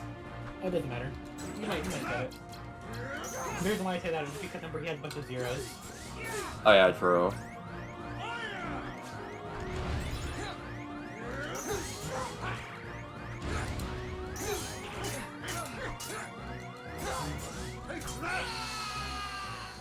I love how the game doesn't even heal me before the fight. You gotta break a lot of stuff. Or make a save room. True. Oh, like, heal me now. Okay. It healed you after you died. Cool. Thanks, game. It is strategic for you to die. You did it on purpose. For real.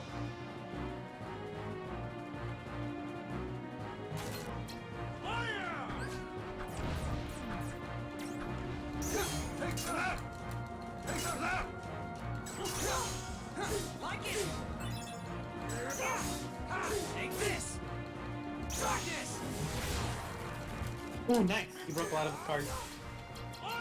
Yeah, now you can use your slates without them breaking.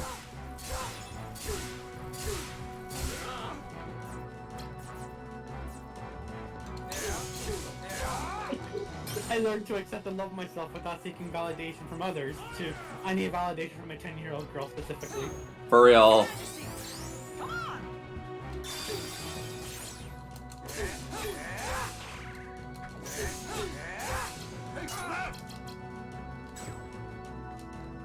Damn, this play was bigger.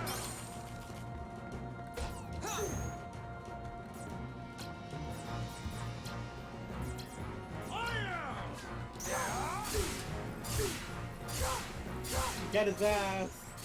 I love that one. That's just so funny. It reminds me of like Paper Mario. Oh my god, yeah. Yo, Piri, welcome to the stream. How's it going? Let's see. You know, the Pearl episode is like my favorite. I love that episode. I will rewatch it. I listen to the music of it. It is just peak writing. I love it. For real. You completely decimated him. Remember how hard these bosses were for Sora? True. That's so funny. But like, the Steven Universe Future Pearl episode was like the...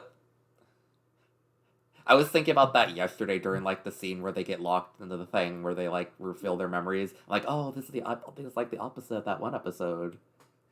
I didn't want to say anything about it, but it's like, oh, it's kind of funny. Yeah. I've been doing good. I'm drawing. For real. And he's been, and Zek has been vibing, being able to beat these bosses in like one try. I have not been thinking at all during this entire playthrough. It's refreshing. I love being a little bit brainless. It is the game's retribution. Your retribution to the game. For real. I deserve this for having to... I was cheesing the game, and the game was cheesing me right back, honestly. It's a bit upsetting.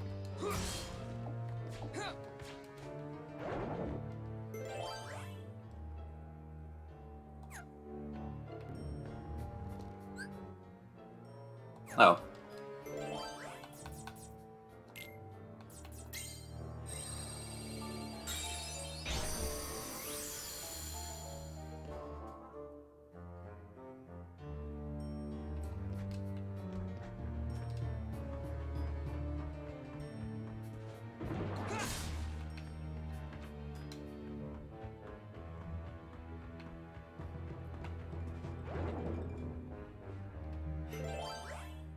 Riku really is like, I hate darkness. Like, and then 5 hours later, oh my god, me in the darkness. Yeah. For Chain of Memories particularly, he... Anthem forces him to use darkness, like he unlocks it in his heart. Oh. Yeah. It's like, teehee, here, I have a special gift for you you didn't ask for. For real. Oh yeah, no, Lars' character development in general is absolutely fantastic.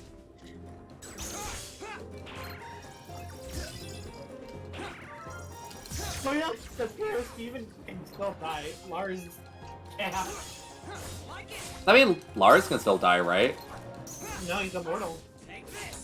Well, I mean, like, immortal, but, like, he can still die to something, like, of damage, right?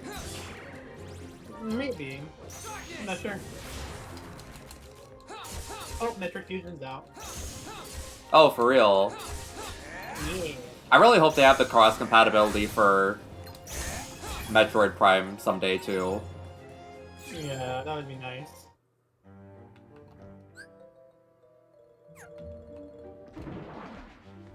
I just opened it right now. Yep, for sure there's Metroid Fusion. Take this.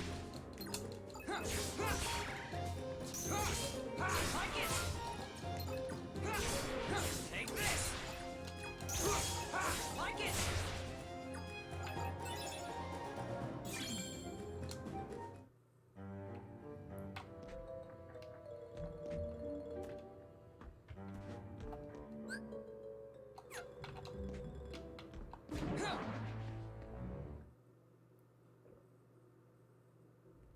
Wait, I might have accidentally just changed the Conqueror's Respite room. Huh? What are you supposed I to think I overrode it accidentally. Surprised? I guess you should be. I think that's why I think that's why I card opened it. After all, I look just like you. I'll tell you what I am. I'm an exact replica of you that Vexen made from your data. So you're a fake me. Not a fake! I don't care if you're real. You're not better. We share the same body and the same talents. But there is one easy way to tell us apart, though. I'm straight. Unlike you, I fear nothing. Literally, Recuplica is straight. Calling me a For coward? real. You're afraid of the dark. The darkness inside you still frightens you, no matter what you say. But I'm different. I embrace the darkness. I can make it do whatever I want.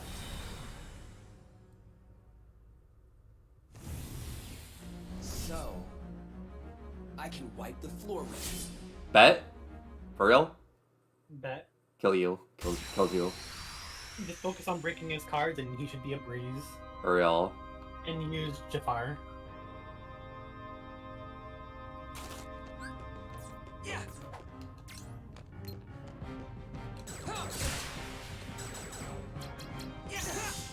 Like it. Take this. Why do I have a high potion? Oh, well, that's nice. They're nice to you. Not that it really does anything, considering, you know. Well, yeah, what's the point? It's literally worth.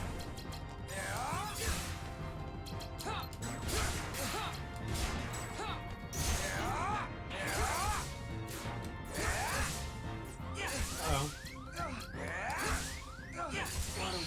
I literally wasn't able to do anything.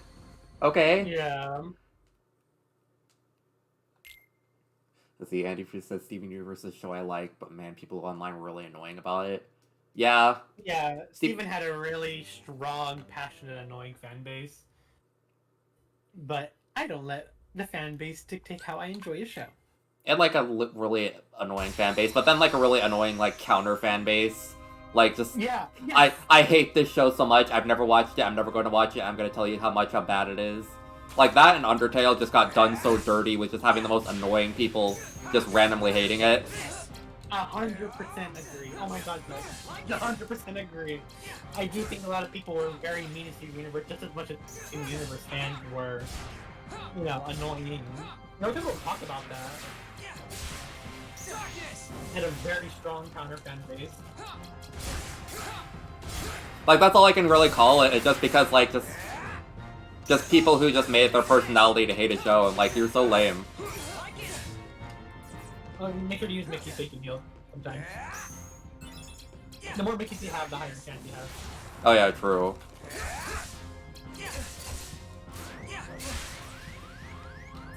Use your Mickey. I'm trying.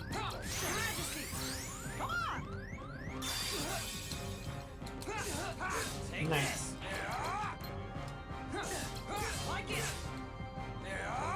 Like it. This is honestly kind of confusing at points.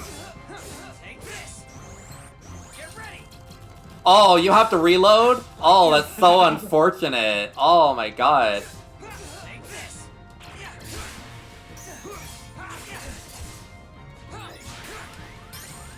Uh-oh.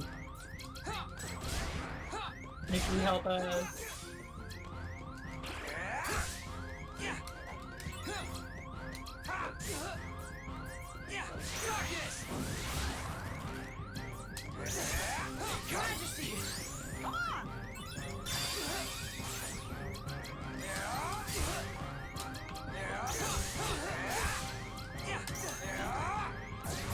Ruby is a mess. It's mainly because the devs don't ever know what to do with the show. That's basically the show. Oh no.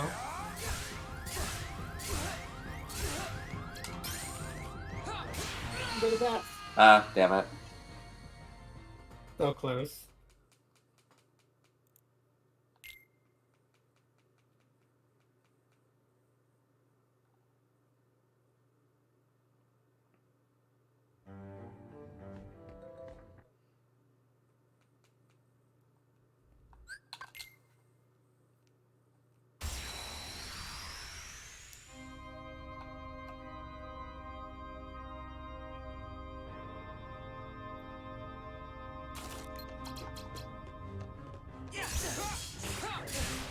Yeah, that video was really bad.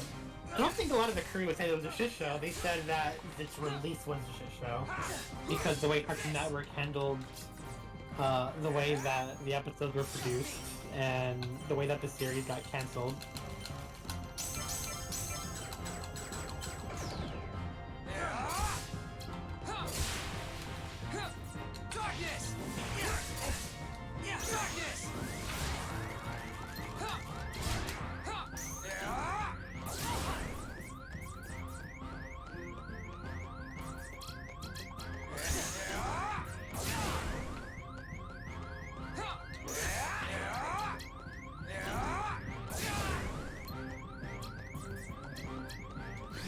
Oh. 100%.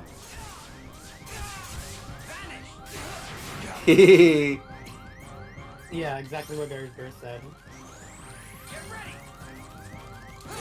Yes, it was a wonderful show, but its release and the way it was handled by Cartoon Network itself, so robbed. Look at that. Nice! Wait, did I really kill him? What the fuck? Yeah, That does way too much damage. that was really great. Not gonna lie, I thought I died for a second somehow. Just because, I mean, it's kind of hard to tell. Oh, dang it. Birdo just came out, but it's just Birdo. Damn. On Mario Kart. Hey, fake! I thought I heard you say you were gonna wipe the floor with me. Don't forget I'm still new. I'll get stronger and stronger. Just a little Next baby. time we fight, you're finished. Then let's fight now! For real. Okay. It's nice having darkness on my side. You are so missing out. How could you be scared of something that can be so thrilling? Enough! So now the coward is playing tough. So long, real thing. Hope you don't miss me. Real thing, extremely derogatory. Come back! It's so good. It's so funny because right after this, Riku goes like, I'm gonna get stronger. I know I'm a fake. Nominate. I'm about that, No sweetie. way. I'm not a coward.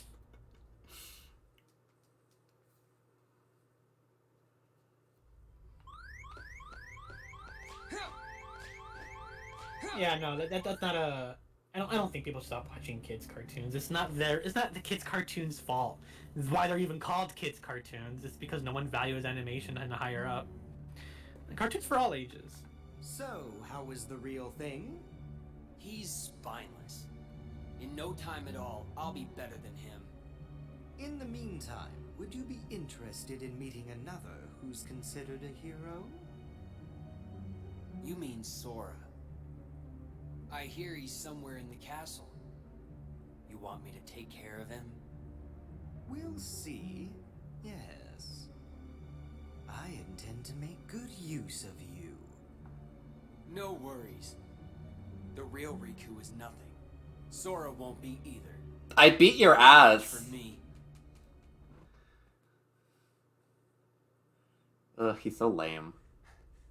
Yeah. Come out! Show yourself, fake! Fake? Oh no. That's not exactly the right word.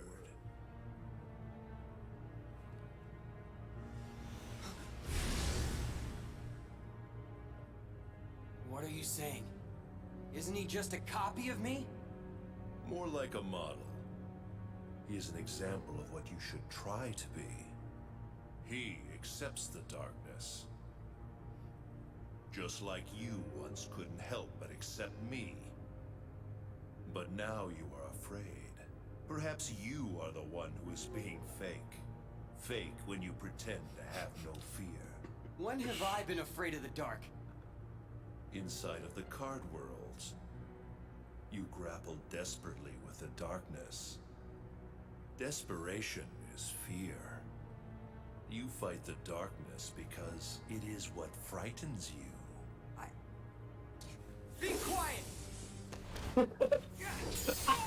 You're wrong! Quiet. It doesn't scare me! Stubborn boy. Then continue your fight if you must. I think you mean if you Eventually, must, you because that's all this game cares about. You For cannot real? resist the darkness.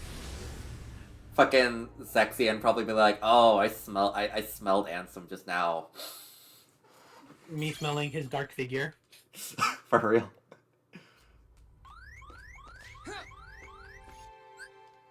Yay, hit point. Wow, you're just going through you're breezing through this campaign. True.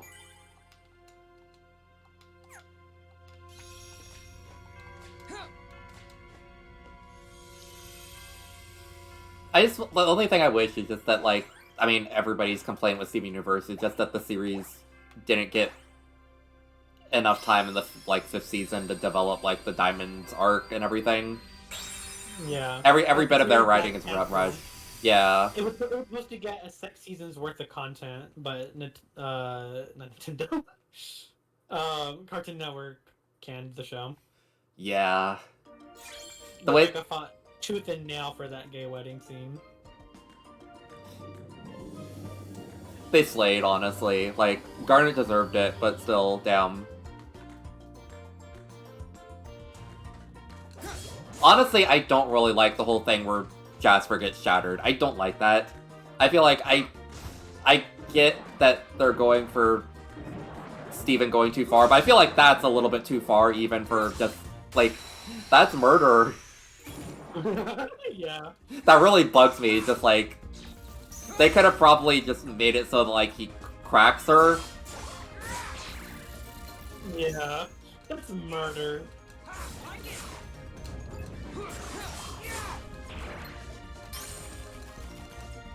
Even accidentally murder someone, and they get picked right away. Literally, like it's just so fucked up. Like, they make a point over, like, how horrible that is over the course of the entire series. He's physically disgusted when Bismuth, like, is just, like, so casually talking about doing that to enemy gems. Like, it's just using that as just a random plot point to exemplify Steven's trauma isn't really good.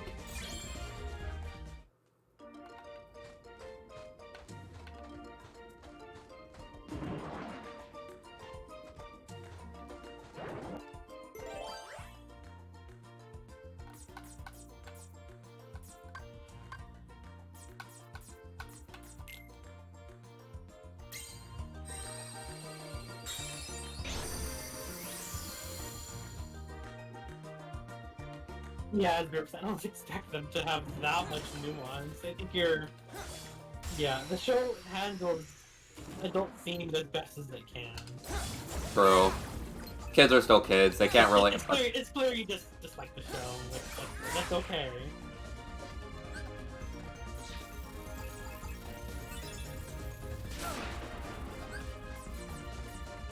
You have to be a bit more realistic about things. The way my deck is always changing, it's so confusing. Yeah. I don't get it. Like, is this just how the game works? It just randomizes everything? I don't think they're randomized. I think they're built decks. No, for sure they are built decks. Like, each world has a specific deck.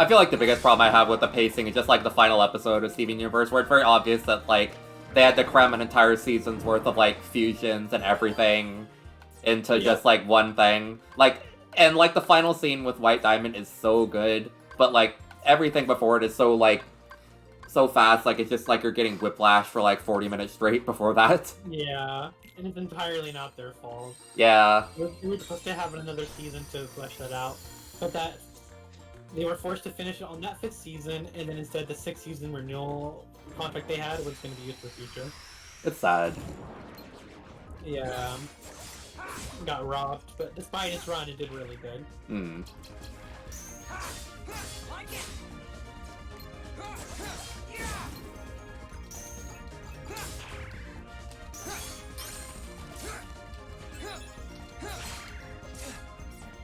Your Majesty! Come on! Take this!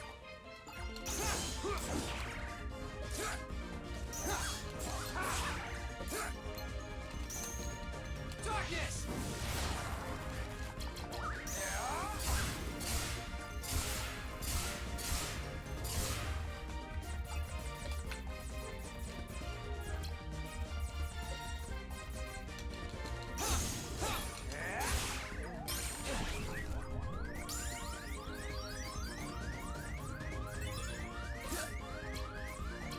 Yeah, it's very dire out there for animators. Especially over here in the West, where we're going through curtains and layers of bad. True. Of shitty adults deciding things for other people. That aren't at all qualified to do so.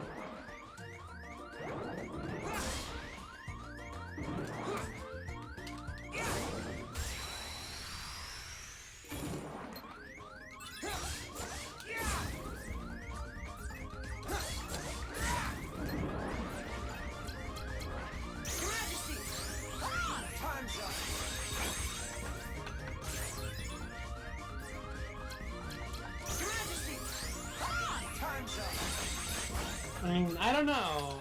I think you're like the only one who thinks that right now, you Hawaiian pizza. It's okay to just dislike the show. No one's forcing you to.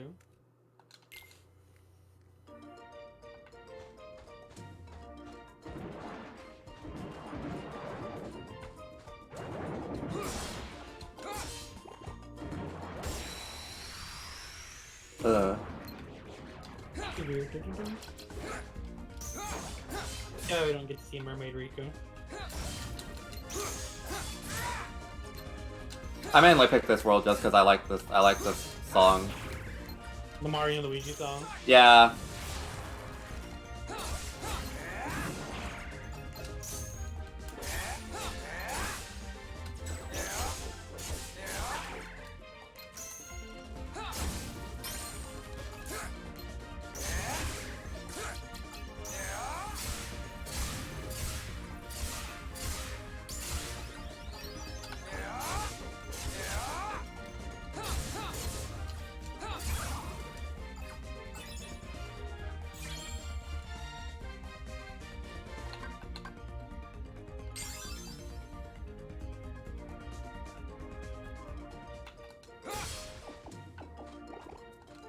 Wasn't that movie called like Strange Worlds or something?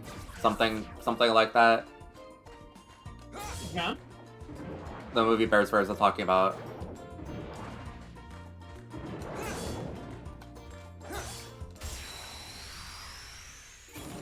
You mean Centaur World? No, that movie with like the black and like I think gay protagonist in the new Disney movie or something. Oh, the new Disney movie. Okay, yeah. What about it?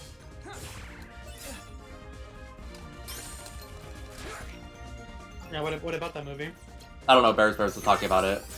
Oh. Like marketing and stuff, I think.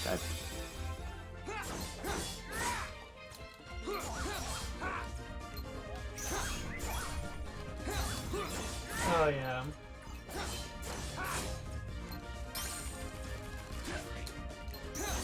I saw marketing for it, but the marketing came like right before and during the release. And it was only a little bit. Like literally only a little bit of it.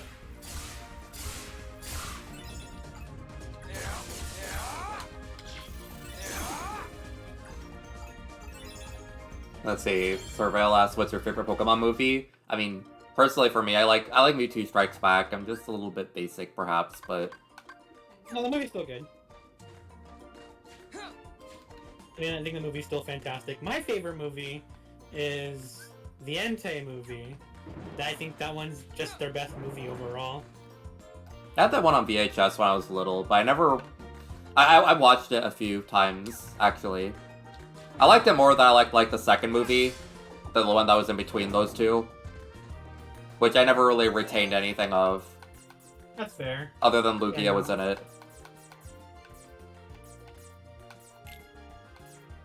Never used one of these. Yeah, I genuinely believe the entire movie is like the best one written wise, like writing wise. Oh dear God. Because, like, oh wow, really just pure black, huh? I'm not afraid of the dark. I'm a little bit afraid of the dark. But sorry, go on. Because like a lot of there's a few reasons why I think that movie's just so good. Because first of all, the villains in every Pokemon movie are always cartoonishly just evil, just to be evil. They never have any nuance or writing to it. But the villain in the third movie is just a little girl who wants to see her parents again and is too young to realize that she's actually harming people. And I think that's a really great nuanced writing for a villain. She's just a little girl who wants to see her parents again. And and then someone brought up a good point that she's just someone who physically cannot lose because she believes in herself too much. And that's a damn good villain. For real. She's just so nuanced and so interesting, and you feel so bad for her, and all the soundtrack is gorgeous in that movie. It also doesn't help that, whatchamacallit, a lot of these movies tend to have Misty and Brock do nothing the whole movie, or just the companions. It's always that the game is trying to spread its plot thin with all these like extra characters that they introduce, but there are no extra characters in that third movie. And someone brought up a good point that the third movie is the only movie out of all the Pokemon movies where Ash's companions actually all have a battle. I remember Brock getting his ass beat by with a Teddy Ursa or something. It was funny. Yeah, it's the only movie where Ash's companions actually have their own battle.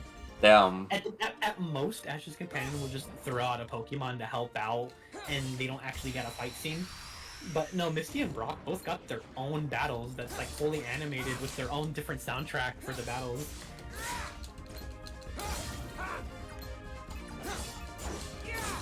And like again, like even some of the better movies, the characters just don't do anything. They're just there to provide additional dialogue. But no, in that third movie, every character matters and does something, contributes to the plot. And again, the villain's just a really interesting villain.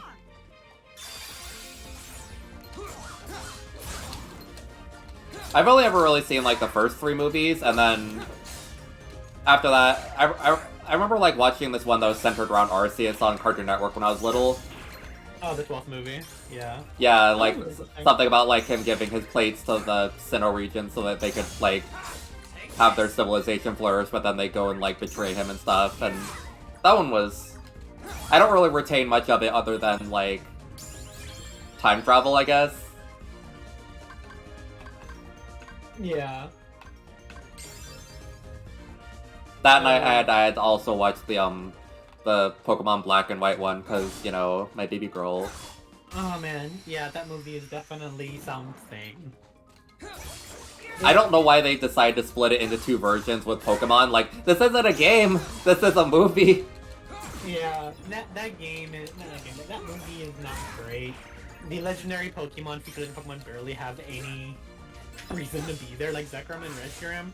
They only show up at the end of the movie for something random. Shh. Let me enjoy this, please. Look, I watched that movie just so I could watch my baby girl slam into an iceberg to save people. The rest of the movie's inconsequential to me. That's funny. But yeah, like that movie just was not well written. I like it because it has Zekrom and Reshiram, but it only just last few minutes of the movie. Right. For real. And that movie, that's movie 14. That movie is kind of like the beginning of the end with Pokemon movies. No, that's not true. I think the Giratina movie is the beginning of the end of Pokemon movies, where like the plots start becoming not very good. Yeah, no. And like there, for the entirety of the black and white movies, none of those movies are good. Like, no one will, you will never see someone say like, oh, my favorite movie is black and white era movie. Like, because they're not good. I don't even remember anything about the black and white movie, other than something Ash was gonna like die in space or something, due to freezing, I don't know. Yeah, that one was so weird. Yeah, movies, 14, 15, and 16, none of them were really good. The Keldeo and Kira movie, really lame. Don't like it. And the Genesect movie is a completely just nonsense bad movie.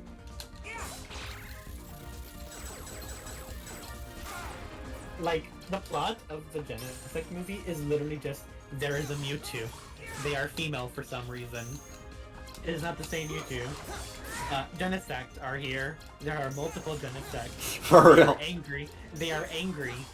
What are they angry at? I don't know, they're just mad. Me? Mewtwo has to stop them. Also, Ash's companions are here. Do they have a fight or do anything? No. It's just the Genesect being mad and attacking people for no reason. Like the whole movie's plot. It's so bad. Yeah, I think the first 9 movies are the strongest. Like, all of those movies are really good watches. Like, the Darkrai movie is sometimes a good watch. I have some problems with it. I loved that movie growing up. It was my #1 favorite movie. But after several rewatches, I'm like, it doesn't do anything for me anymore. Mainly because, like, just Dialga and Palkia are just fighting, and they wiggle on your screen long enough for you to be like, if you're at Walmart and you see the video game Pokemon Diamond and Pearl, wait, those are the Pokemon that were fighting in that one movie that had no reason to be there or dialogue. I should buy that. For real. Detective Pikachu is good. Yeah, I agree with that. That was a fun movie. I just wish the acting in that movie was better. True. The actors they got for the 2 lead roles were definitely newbies, and they had a lot of bad acting, but all the Pokemon and like Pikachu in particular were all really great. Wait a minute. What's wrong? What? You're fighting for mobile. For real. I actually really like the Jirachi movie. It's weird that a lot of people don't like it. Or rather, I think the reason a lot of people don't like it is because Max is the main character for it, and everyone hates Max. But I honestly... Max is kind of like an asshole, a brat, and in that movie, he's not one. He just really likes... He made a new friend, and he really wants to spend time with his friends like a little kid should. And I think that movie genuinely has a wonderful, like, musical motif. The movie just isn't as bad as I thought. It's not strong, but people who hate that movie for Max, I think they're just wrong, because he's just not Max in that movie. He's just a regular kid. Yeah. I think the relation between him and Jirachi were really sweet and genuinely tragic. Jeez.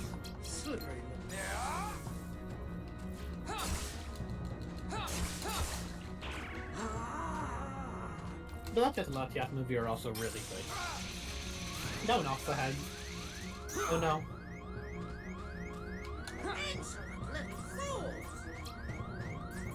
This is gonna suck.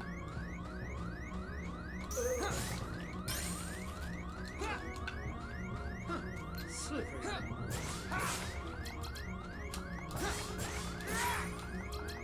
about that. I had to adjust something. Yeah, Latia's movie was great because it has a major character death, and Ash's companions are sidelined for the whole movie, meaning that the pacing can be fine. Oh no, you should just use Mickey. Oh.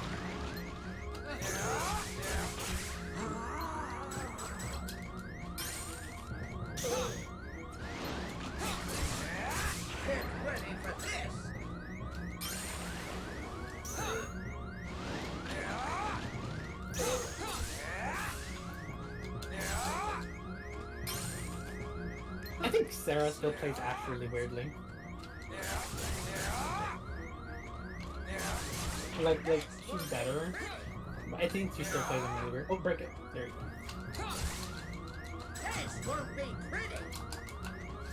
You break it. God damn it. I was trying to reload my Yeah. card so I could break it.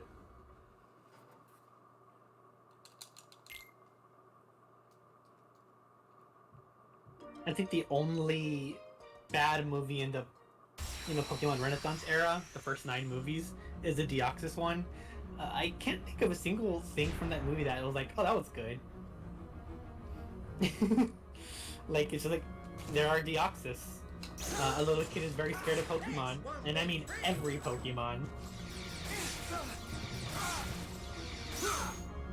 Get ready for this! And there's a huge security system. That's it. Darkness! Get ready for this!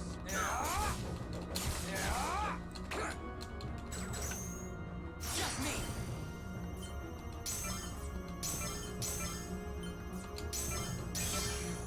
Ooh. Damn, that was weak. This won't be pretty!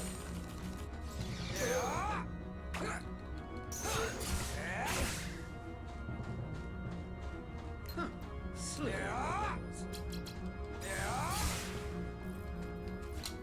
This won't be I love that. I'm afraid of all Pokemon, but I trust this floating ball of light for some reason. Get ready It happened to be a Pokemon. For real. Insolent little fools!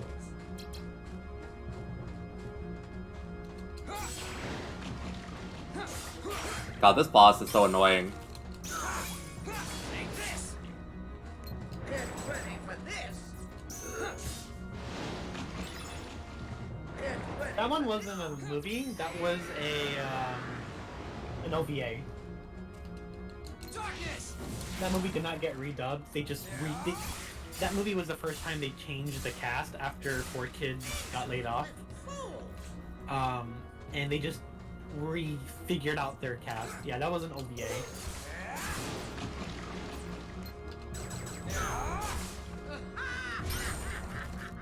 Yeah, the Manaphy movie was the first movie that they changed voice actors. This won't But be they had the better voice actors in terms of the OVA, the Mirage Island. I don't like any of the Pokemon USA cast.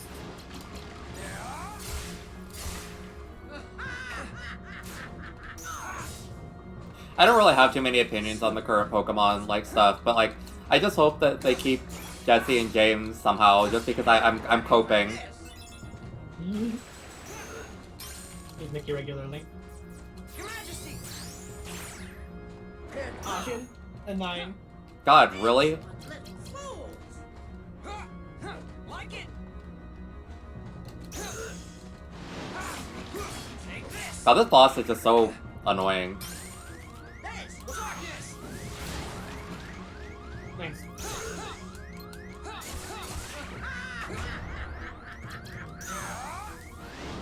I really like the current state of the Pokemon movies. They're really interesting. The way the Pokemon movies work now is that Ash doesn't have any companions. They're just his. Sorry about that. He just has every Pokemon movie now is just how do I explain it? It's more about other characters and Ash just happens to be there. Like completely original characters to the movie.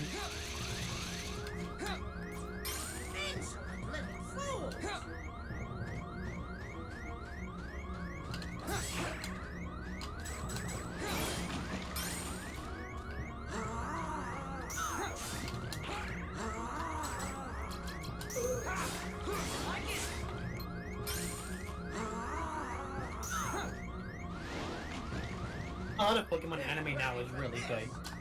This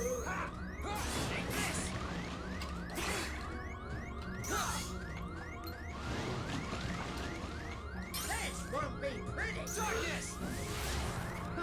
Slippery. Sarah.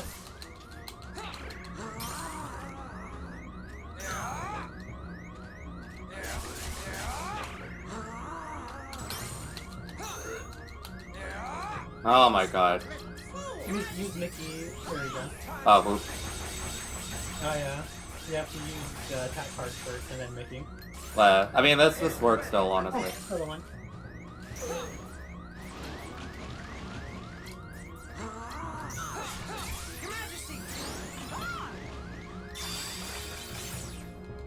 Nice.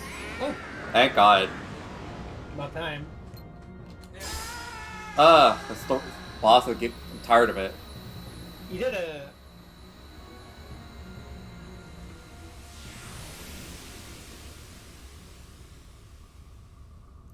God, at least it's nice to play that fight properly.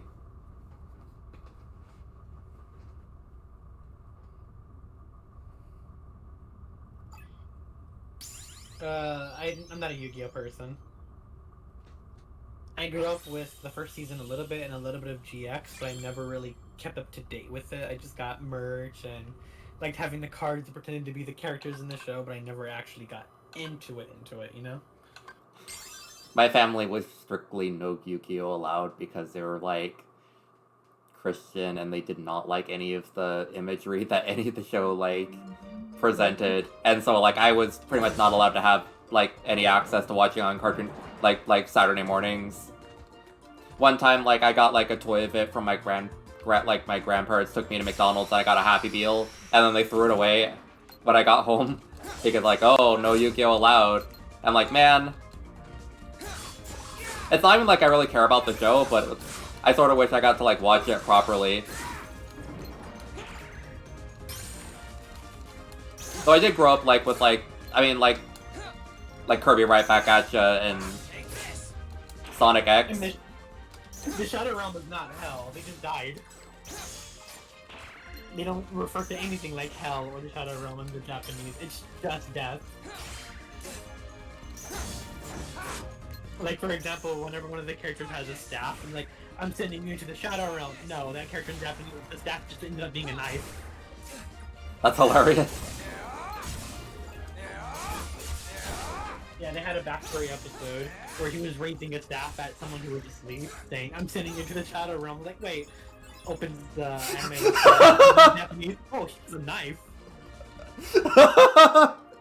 He just flat out kills him. The thought of just assassinating somebody, be like, I'm sending you to the Shadow Realm. See, That's so much funnier. Is that he still had the staff, but he had a blade in the bottom of it. That's so funny. I wonder. It is really funny. I wonder how big the censorship was in Sonic X and Kirby Right Back at Ya, because those are my favorite shows, and I watch like the obviously the 4 kids version. So I'm just like, I imagine those probably. Okay, actually, I know the Sonic X got like some really big shafting for like Shadow and like some character development there, but like I don't really know to the full It extent. wasn't that big. Major censorships came from the last episodes where they handled major character deaths and stuff. Oh yeah. The main problem with 4Kids Sonic X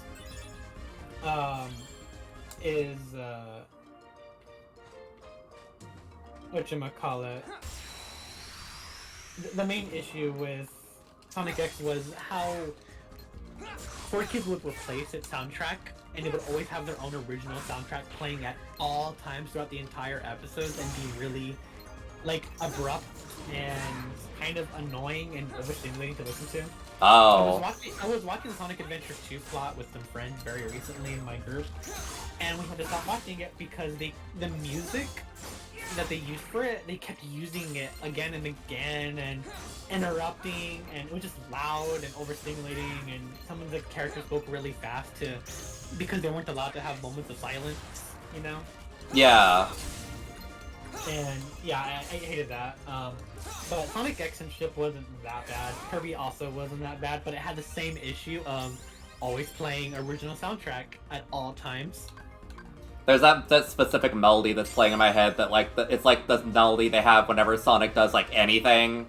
It's like da da da da da da. Like they constantly would just pipe that through the thing.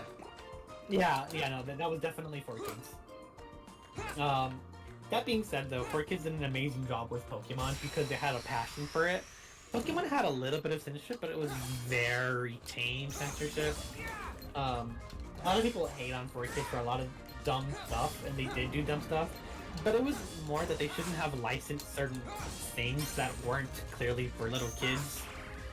Like One Piece, they got it in a package bundle. They didn't do any research about One Piece, not knowing that it's not a kid show.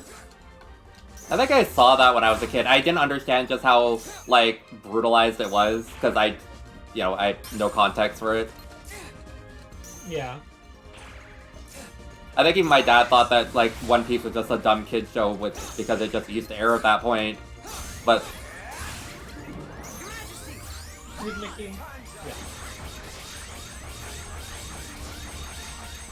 that works.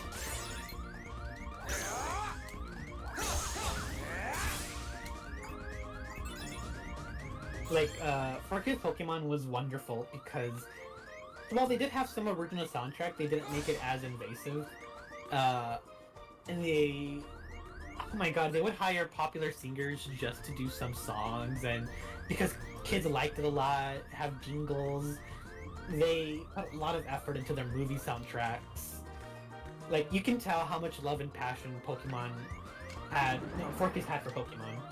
And it makes me very sad that they got laid off the way they did.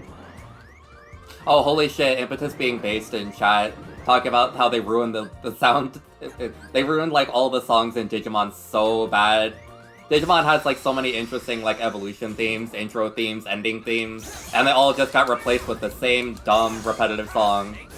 It's, like, the biggest brutalization of the franchise.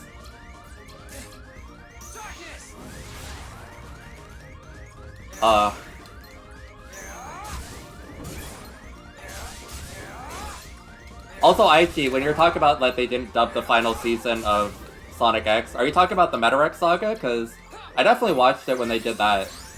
Like, they did... sorry, go on. But yeah, I think they definitely dubbed, like, the third season of Sonic X. I watched it live when I was a kid, but I don't know if the Metarex Saga is the one that they're talking about. Impetus, 4Kids didn't dub Digimon. It was Saban Entertainment. Oh. Yeah, there is no 4Kids dub of Digimon. It wasn't dubbed by them, flat out. It's still heartbreaking. My friend had me watch a lot of, like Adventure in Zero 2, and the evolution themes were so good. And this... It's a shame.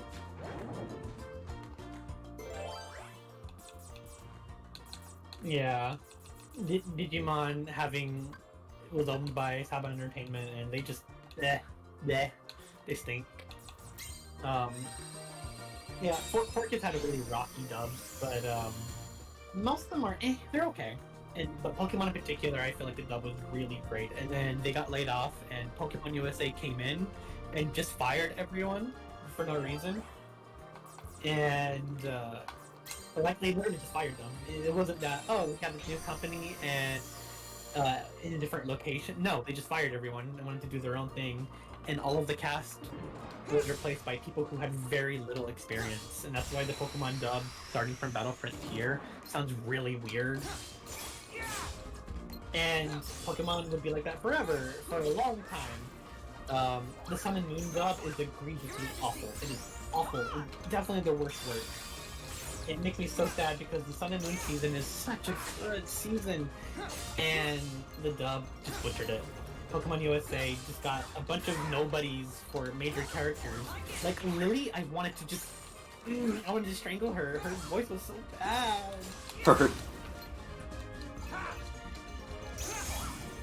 Also, Aichi, so you're talking about they only did half the Metarex Saga. Like, I remember, like, watching the final what I thought was the final episode. It seemed very final, like Cosmo dies and there's, like, a big supersonic part, like, but I don't know if I'm just, like, crazy. Like, I never like prefer just watching a whole Pokemon season in Japanese because so many episodes, and Pokemon's not something you just sit and stare at for a billion hours. You kind of have it onto the side while you're like paying attention to it. So like, yeah, I just could not stand this on the new dub. I watched a few episodes, like a good 12 to 15 episodes, and I hated like almost everyone's voice actor except for the green girl, Malin, I think. Mallow? Her name was Mallow. So yeah, it was dire. The X and Y dub was also falling apart pretty bad. Just Pokemon USA sucks. They suck so bad. And something wonderful happened. Pokemon Journeys. So Cartoon Network lost the licensing for the Pokemon dub because like it did bad because it sucked. Like the dubbing sucked, the localization sucked. Pokemon USA sucks.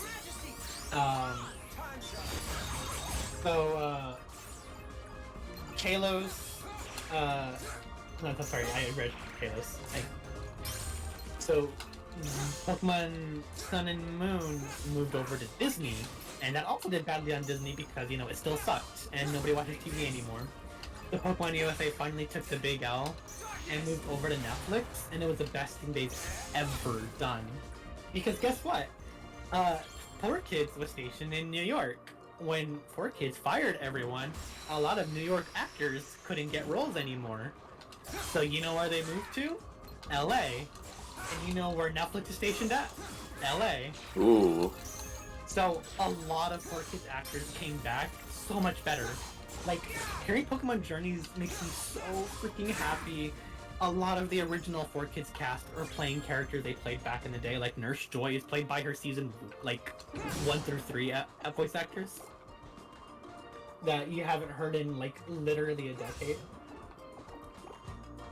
And a lot of the voice casts are dubbed by, like, voice actors you hear in video games to this day, because it's an LA dub. Netflix is an LA dub.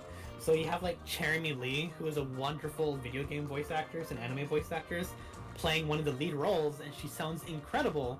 Everyone either has the original 4Kids actor, or they have an LA video game voice actor. And oh my god, it sounds good! It sounds better than it's ever been!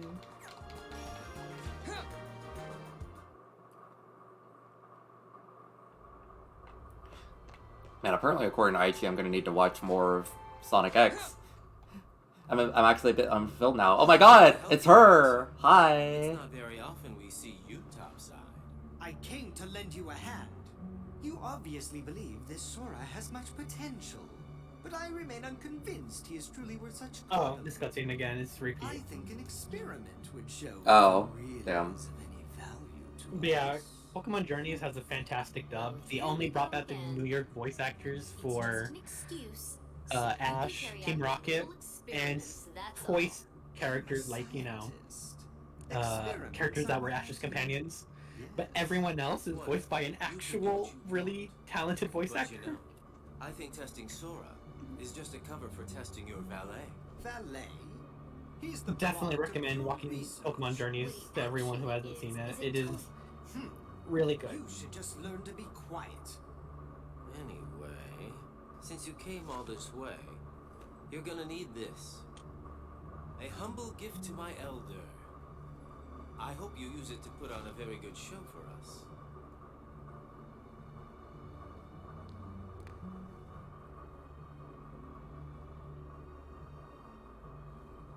That card holds the memories of Sora and Riku's home. It's just a card. What good is that? With a little help from Namine, you'll have all the real Riku's memories. Alright, look at Larxine's Together face to make you forget your after number this one little bit. thing. In other words, we'll remake your Alright. heart so you can be exactly the same as the real Riku, okay? You want to remake my heart? The real Riku is a wimp who's afraid of the dark. What do I want? Loser. Any objections, Vexen? After all, you do want to test Damn. something, don't you? It must be done. They unyassified her. Look at her Are you gonna face. train me? I know. I told you Right I here. would make good use of you, didn't I? No. Relax, kiddo. Wait, no, not right here. I don't think it's gonna hurt that much. I'll hurt you.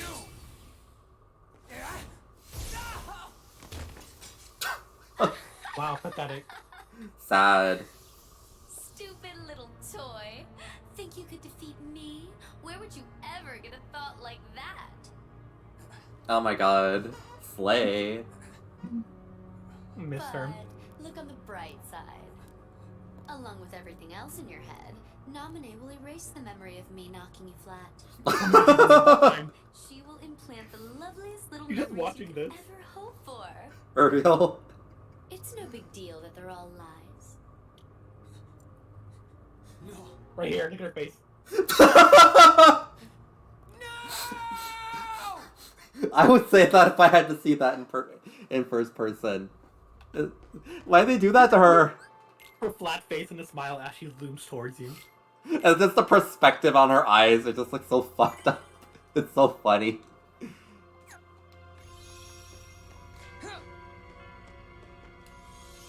I have no strong opinions on the Pokemon anime other than I just had like a few DVDs of like the first like bit of Diamond and Pearl, and I didn't really think they were bad, but I thought they were just funny. They were okay.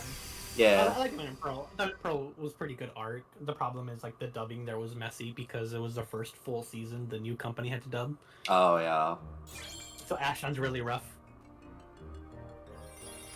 As well, those things I really should go back and watch the full story because like the arc they're trying to like put forward with like the what is it like that Pokemon Hunter really seemed really cool, but I only had like the first like 20 episodes of the show, so I never really got to see more of that. I think Pokemon peaked actually in the X and Y season. I think XYZ is one of the best seasons in Pokemon because it has a conflict right in the beginning, and the entire plot hinges on that conflict, slowly building up to a huge climax. Also, it's the first Pokemon season where Ash's main Pokemon actually has a character arc. Greninja has a whole last character arc.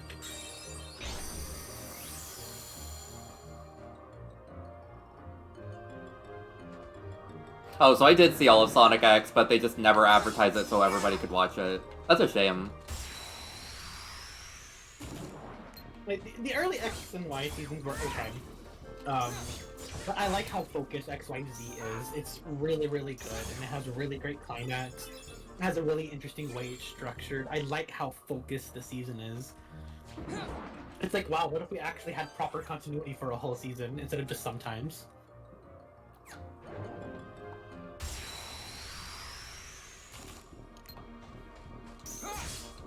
Take this.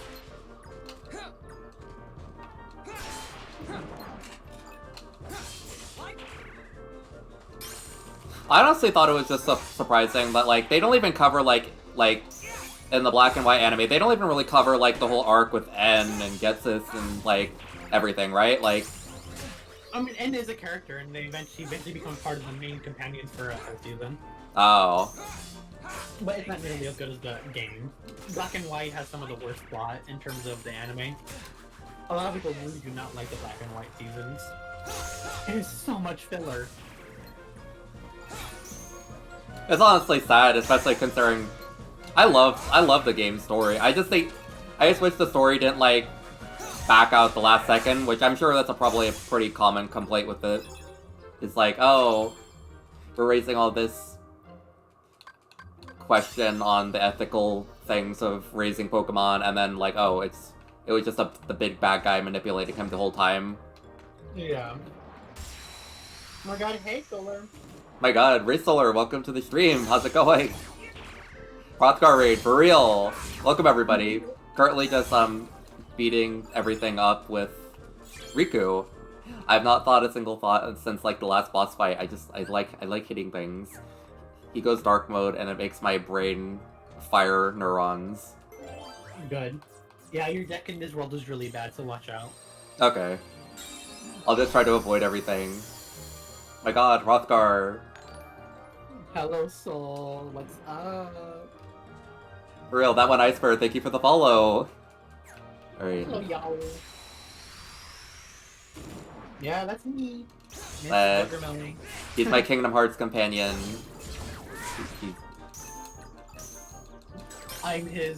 sits behind him watching him as Larxene disrespects him. For real, I beat her up yesterday. It was funny. Why are there so... This is like my normal deck, except I don't get to just spam Blitz. Christ.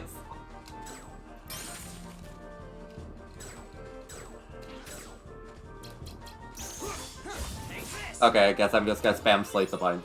That's unfortunate, but...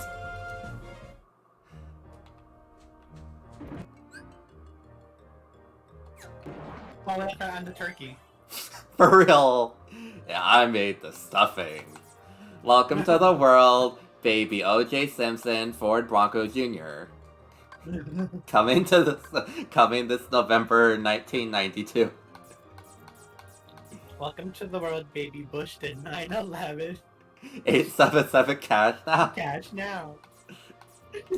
All because one Hufflepuff and one Gryffindor fell in love. And don't even get me started on his magic wand. Welcome to the world, baby Hermione Granger, Professor Snape. Coming this November to a theater near you. Near you. I could quote that video endlessly. It's formative. I finally found the original TikTok for it and I bookmarked it on my my personal server, so I always have access to it.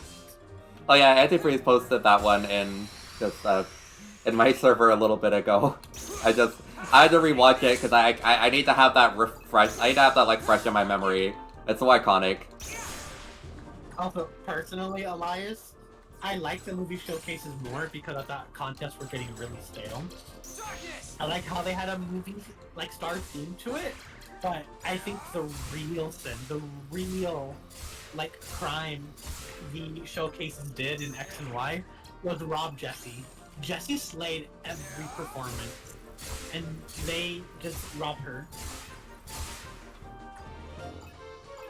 Like that one scene where they had to do Beauty and the Beast and she made like a monster and everyone hated it. I'm like, what the hell? That looks incredible. It looks better than... Oh, this is my Eevee? They have a bow and a hat? Oh my god, I won. Jessie actually put effort into everything she did and it was amazing. The hell am I doing here? What does this mean? I have no idea. Oh, Firomara, welcome to the stream. Thank you for the follow.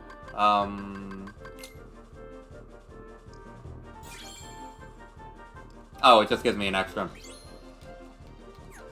That just gives me an extra room. Oh, oops. I really just accidentally picked the worst card I possibly could for that situation. Oh, yeah.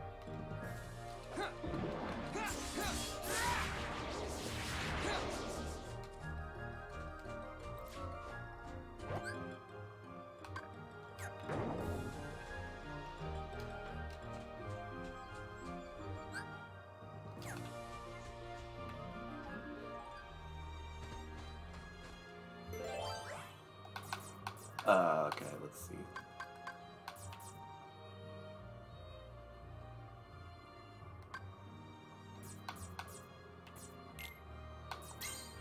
Yeah, you want to get out of this world as fast as possible. It's a nightmare in here. Get me out. Get me out. Get me out. Yeah, this card is... Why is this deck so bad? Yeah, it's considered the worst build for Riku. I wish the decks were like the Hollow Bash deck, where you just have so many 9s and 8s and 7s for no reason. For real. That. Yeah, they do this that way you can focus more on breaking cards and going dark mode. Because they really want you to get used to dark mode for certain in-game bosses. Wow, that's really fun. Like, especially like the Riku one, the Riku fight deck, where you just get a bunch of 9s, so you get to just bomb him with the thing.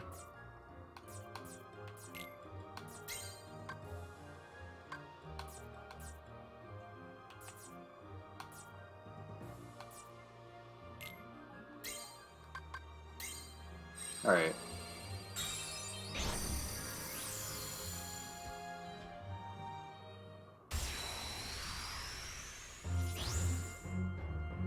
Alright, this thing. That's fair. again, I like showcases. Just they robbed Jessie or Jesselina, whatever Ilya was going by. They robbed her. She deserved more. I always think that Jessie deserves everything. She's just a wonderful foil to like every female companion that Ash has. I love her. She's such a bitch sometimes, but then sometimes she's just very genuine, and like I like that for her.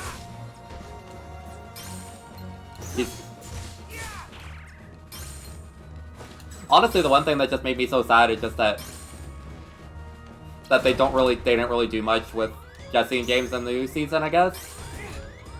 Especially considering it's like the last appearance they're gonna have too.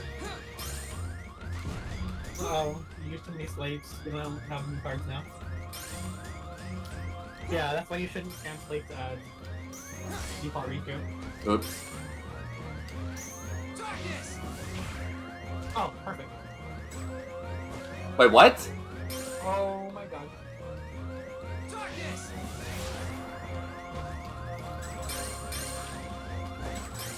Get your hand.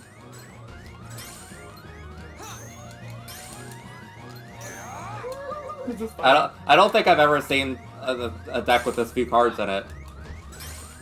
Yeah. I don't think you have any choice but to just like do here.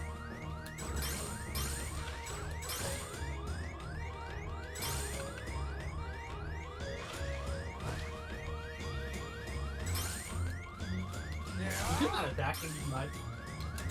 Huh? He's just not attacking you much. This is very riveting gameplay he's doing. Yep.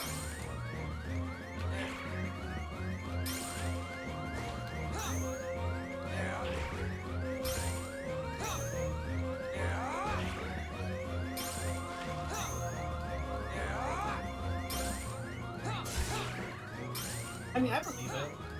Black and white. This is were sad. a soft reset of the franchise. Okay, good. Thank God. Yeah, just John kind of used so many slates as default Riku. Especially with this crummy deck. Yeah.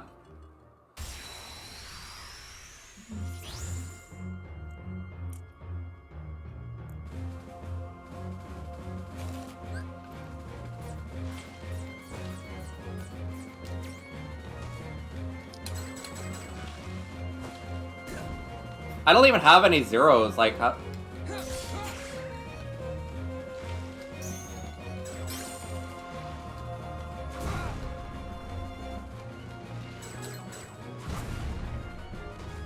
Ooh, this is a very fun fight. He does like more than half your damage. Yep. Plus, you can't barely, like, actually counter him.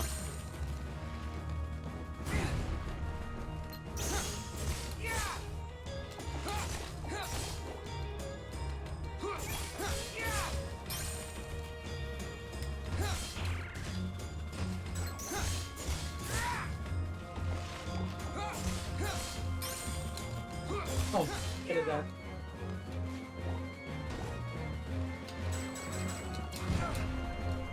God, it sucks just watching you like smash X and nothing's happening. I actually tried making a slate there.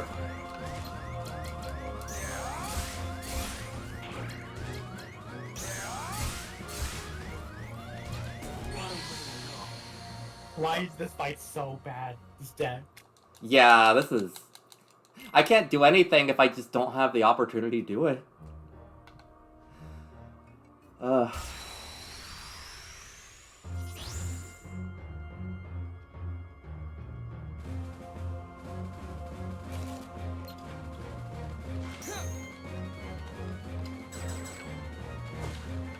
I do anything against anything higher than a 6.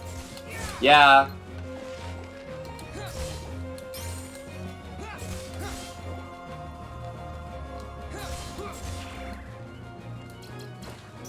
God, this whole value card.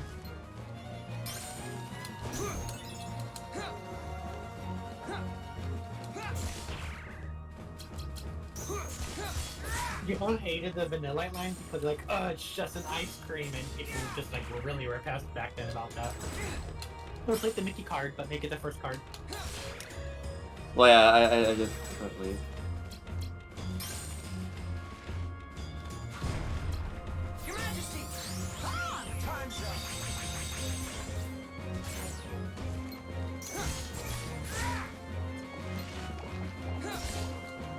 It was just during that repressed age of Pokemon, like, wow, they're just making, like, just an ice cream cone now. Wow. And it's just like, I got look at that one design.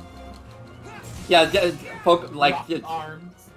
yeah, Gen 1 has just, like, the dumbest designs ever, and, like, they're fun, they're quirky, but, like, they really are just like, yeah, that's a bird, that's a rat, that's practically just an armadillo. Yeah, Black and White were like the more, like, really repressed Pokemon and they start falling off, and a lot of, like, cynical nature culture was just becoming bigger and bigger. Yeah.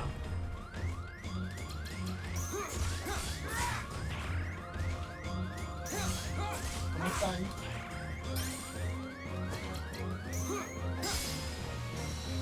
There we go.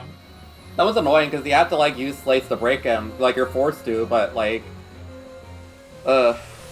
using too many of them just makes you suffer. Mm-hmm.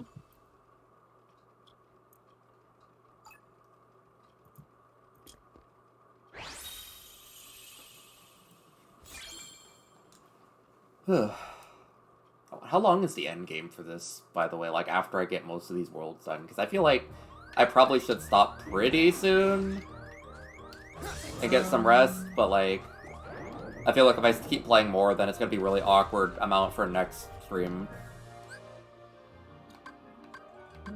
I don't know how many worlds of this criteria do you have? I feel like I have, like, maybe 2 left after this one, in this set. You still have Destiny Islands and Casa Oblivion like last time. I mean, I feel like I could make the last 2 worlds and everything, like, the next 2 worlds of this set, and then, like, maybe those parts as, like, one stream. Okay. Technically, you can just complete the game in one sitting, but, like, I get what you mean by not wanting to segment it like that. Yeah. Really, I probably should just, like, not stream for, like, 5 hours today. I'll do, like, the next, like, boss fight if there is any.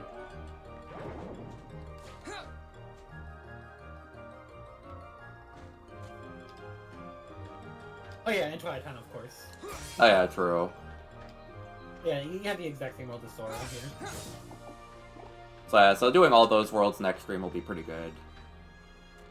These... The big main 3 worlds, get all the worlds out of the way now, and then just focus on the last 3 worlds on grinding and doing the story. Wait, huh?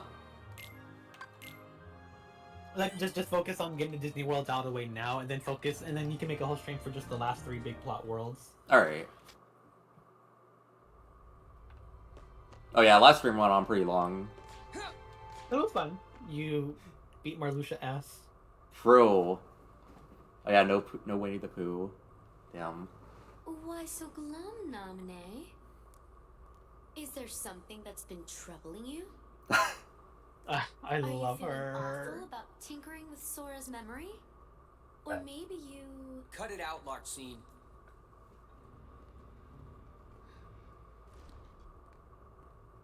Naminé? She doesn't want to remember Sora. Is that so? Don't worry. Whatever's hurting you, I'll make it go away. Or Riku. I swear True. on this. The good luck charm you gave This has to be horrible for her. She has to feel horrible just seeing this. Mm-hmm. The poor And she girl. initially wanted to do it because she was lonely. True. That's just amazing. It's almost like you completely made his heart from scratch. Nice touch with the good luck charm. God. I didn't know you could use memories to transform objects like cards into keepsakes. You used the same trick on Sora, right? You changed Kairi's good luck charm with your magic, didn't you?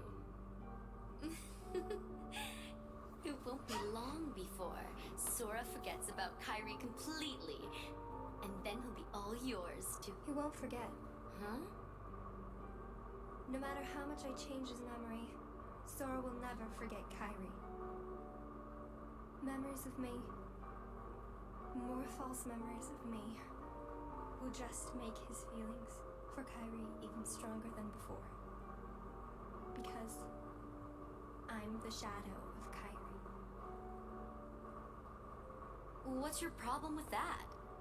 That should be your incentive not to screw anything up. Just do a good job rewriting Sora's heart, then you can actually be somebody, and no longer just Kyrie's shadow. You'll be real in Sora's heart. Love how upset she looks.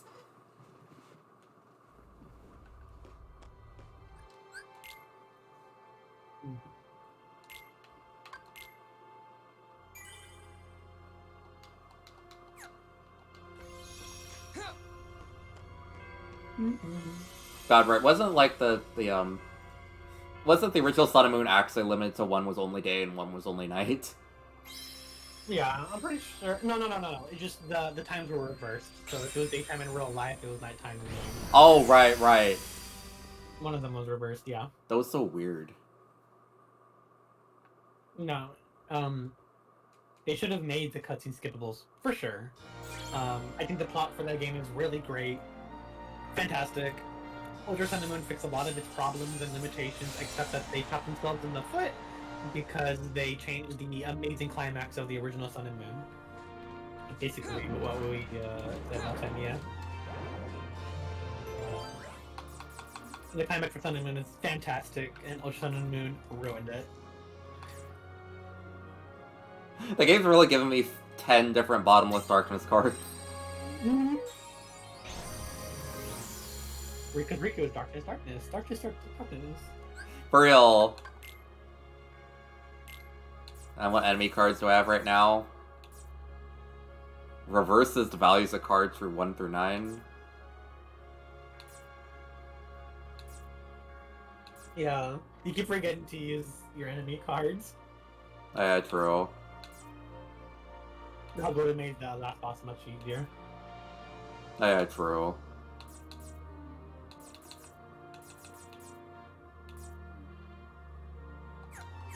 I think there's just like one gimmick. Here. Huh? You have a high potion in this world. That's so weird. Like, why?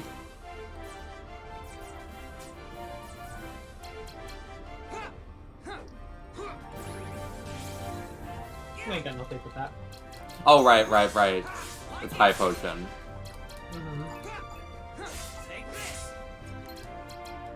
A lot of people hate X and Y story there. There's like, a lot of people hate it. Almost everyone I've talked to really hated X and Y story. It's honestly really sad. Like, I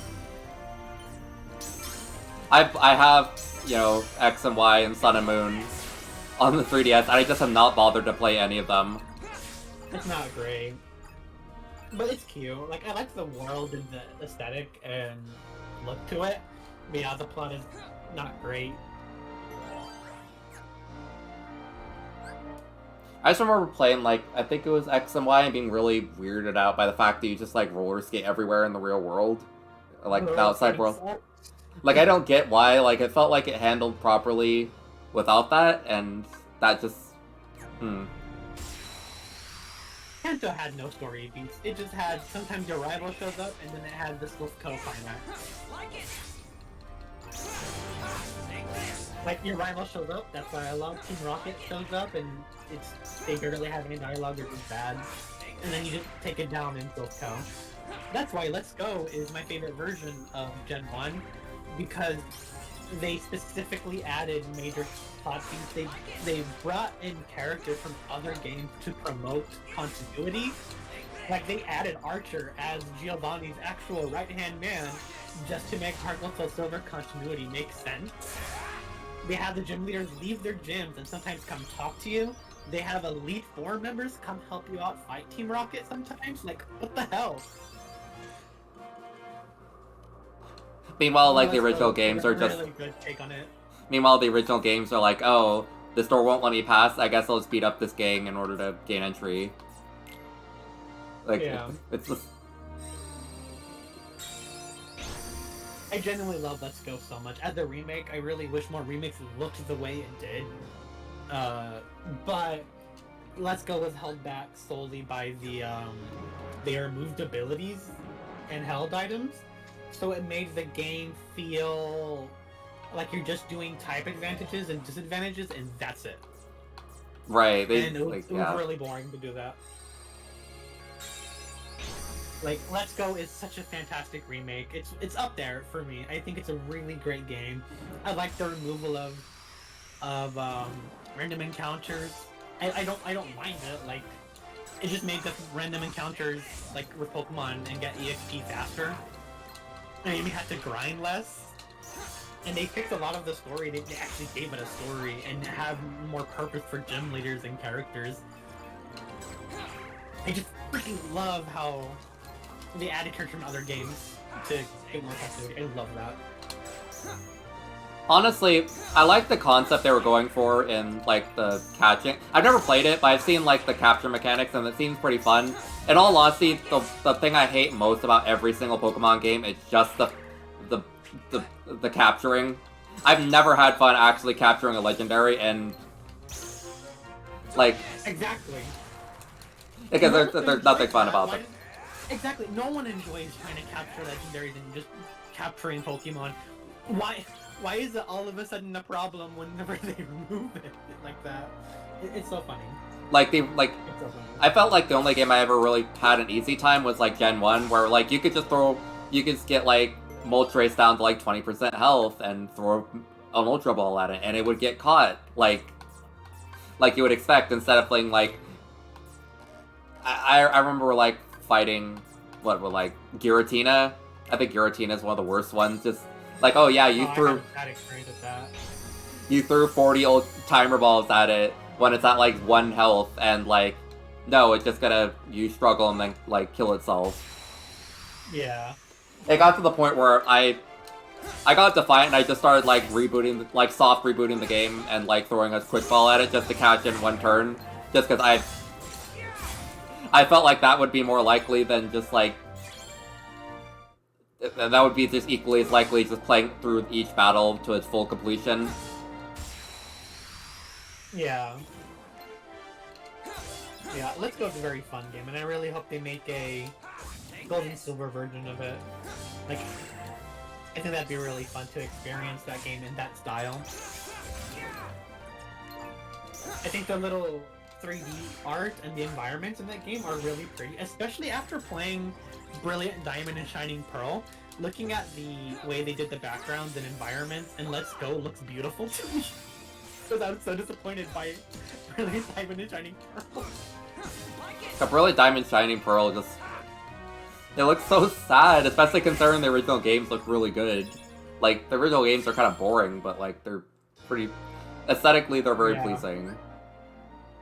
Yeah.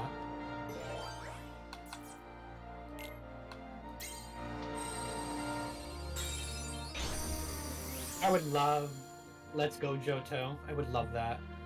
I don't want, like, Let's Go Pikachu and Eevee. Like, Let's Go Pichu and Igglybuff. No, I don't want that. Just make it Let's Go Johto and have the 3 starters be your companion. True. Just one game. Just one game. Let's Go Johto. 3 starters, and you can give them little hats and stuff. I would love to dress up my Totodile and stuff. Like the way that they did with Pikachu.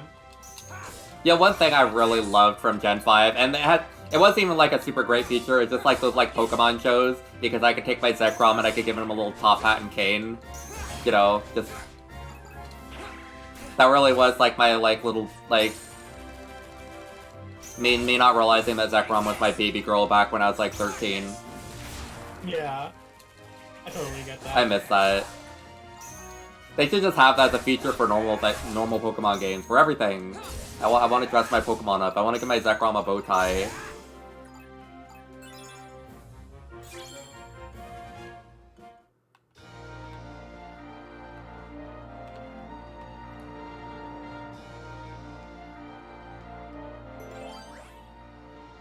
Nah, not me. I'm tired of Gen 3. I want another Gen 2 remix. I'm so burnt out of Gen 3, it's not even real. I watch a lot of Nuzlocke and like a lot of like YouTubers who do stuff, and I'm just so tired of seeing Ruby Sapphire and Emerald and Fire Leaf Green. I'm so tired of it. They're very much give me that like proto Gen 4 vibes, where they have the general aesthetic, but they just look worse, and they sound worse, and they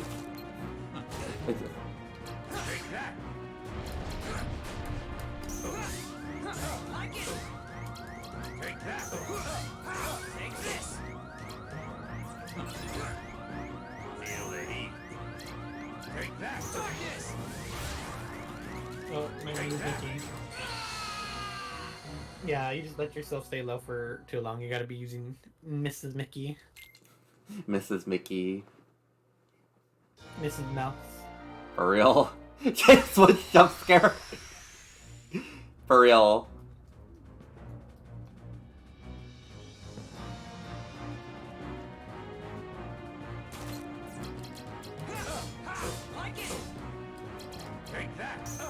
Yeah, for this one I could just spam slates as much as I want until I use that high potion, so. Really fast. Just wait until you go to the card so you can... There you go. Knock on your flake. You should use the enemy card though. Yeah, true.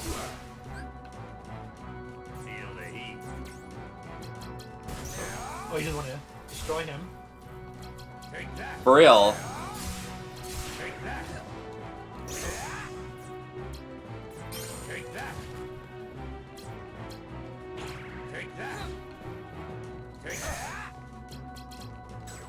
That's it.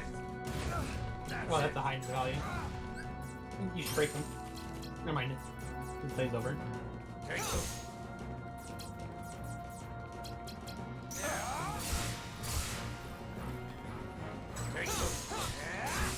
That's it. That's it.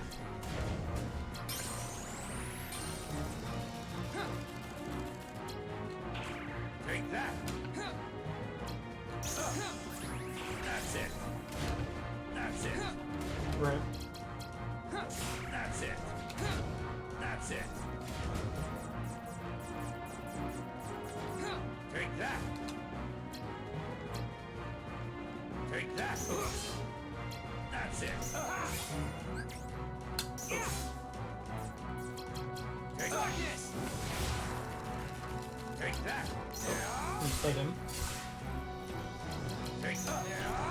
This isn't happening. Hell yeah. Nice. Really got his ass.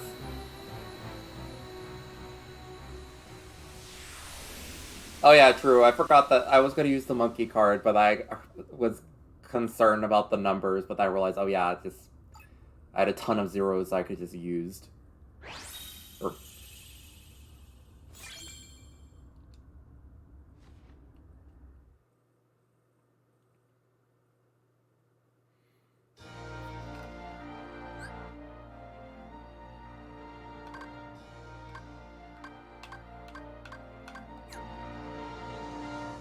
You wipe the floor with him. For real, James Woods is over.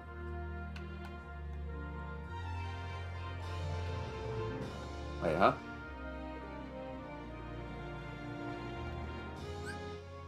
There we go.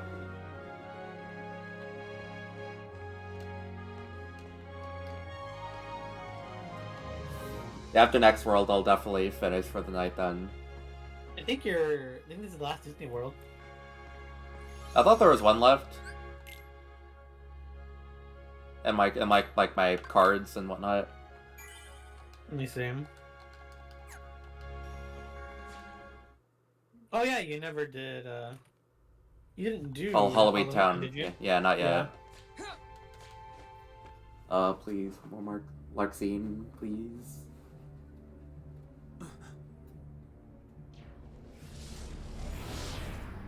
Vexen is no more. Good. His scent is gone.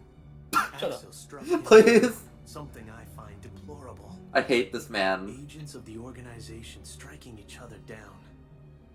Our problem is Sora. Vexen proved to be no match for him. Yet he's still under Naminé's control. But we cannot eliminate Sora, can we? Correct. For our superior, he is in dire need of the Hero of Light.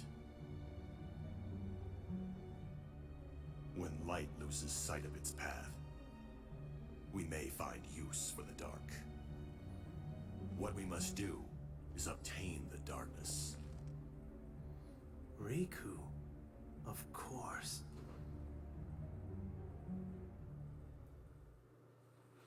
I keep forgetting Lexius is a character. The big guy? Yeah. He barely says anything. He just says random sputter and then Just one card that's left. it. True. Meanwhile, Zexian's like, oh, If we yeah, get through this, I can smell Why be things. free That's from my darkness? personality trait.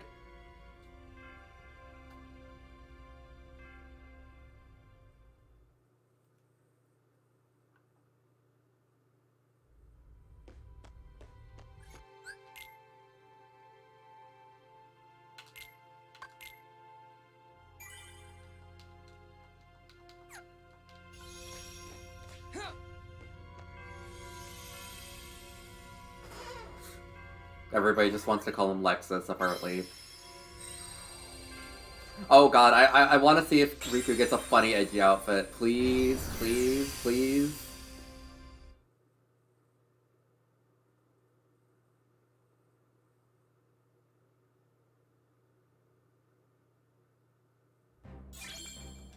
I'm so sorry.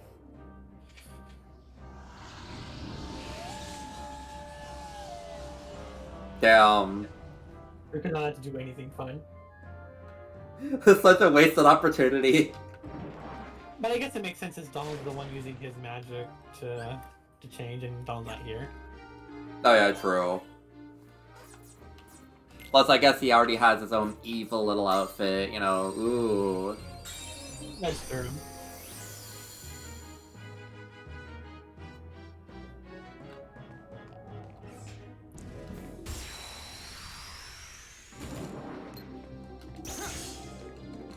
Oh, hello. Nines?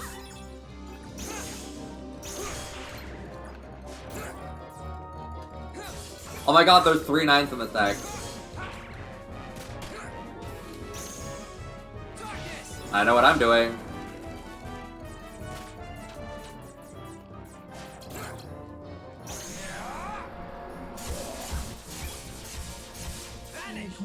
Picker nuke.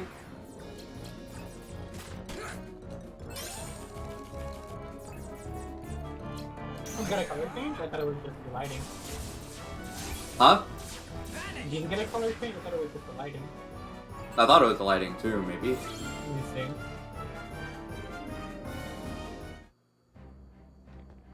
Yeah, I think it's just the lighting. I think it's yeah, just like the shaders on Olympus World.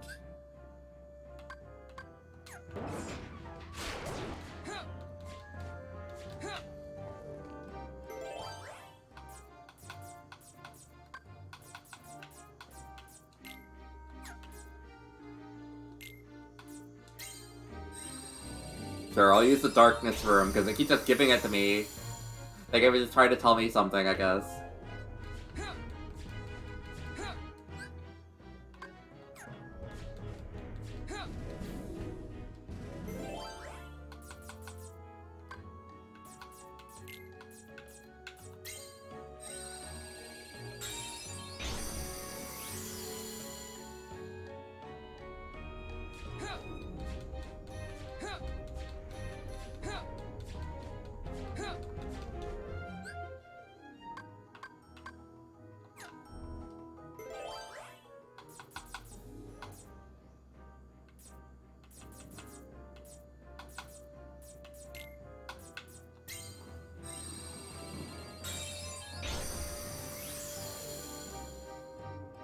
At this point, I just kind of want to get to the end of this one.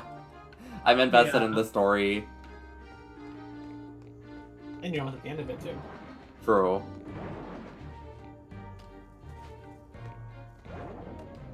Like, I feel like this campaign is fun, but it feels like it's something I just kind of get the gist of, and then just, like, get through after that, like... Yeah, Riku's story's gonna be fast anyways. Yeah.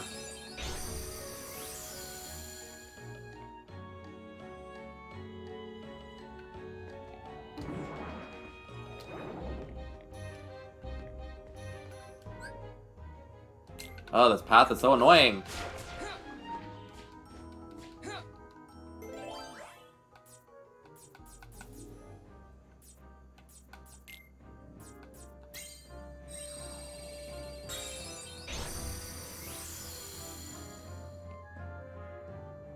The other funny thing is, like, I think me being I was, like, really obsessed with Zekrom and stuff, and that somehow probably also helped me lead into me actually drawing and stuff and making most of the friends I have. Just because, like, I think I remember watching this, like hang out with this one guy who was just, like, really into, like N, like, as a character. And he also happened to really like Steven Universe, but Steven Universe also led to me wanting to draw for once. So like, I have, like, thankfully me being so obsessed with Zekrom is the reason I actually want to draw now, so I'm happy about that. Okay. For me, I've always been obsessed with Pokemon. A lot of my earlier drawings was just Pokemon. Wait, huh? Pokemon was very formative media for me. A lot of my early drawings is just Pokemon. Oh yeah, true. I've drawn nearly as much, but yeah, Pokemon was very much my formative experience. My family was actually annoyed at me because I would constantly draw, like, game characters and stuff, and it was kind of exhausting. I stopped wanting to draw a bit because of them, but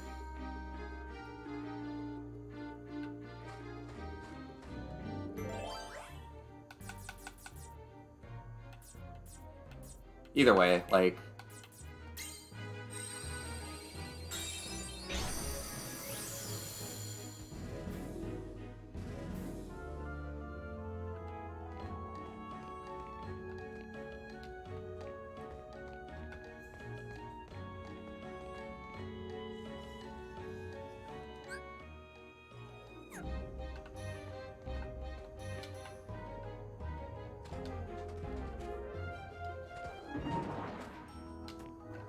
I haven't fought a Mushy? Where is that?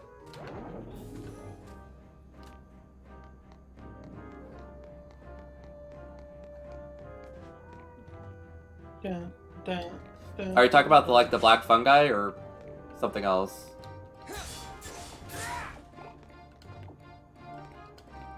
I'll do that after I fight this guy then.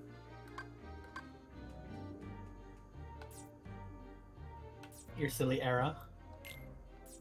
True. Fungus Among Us?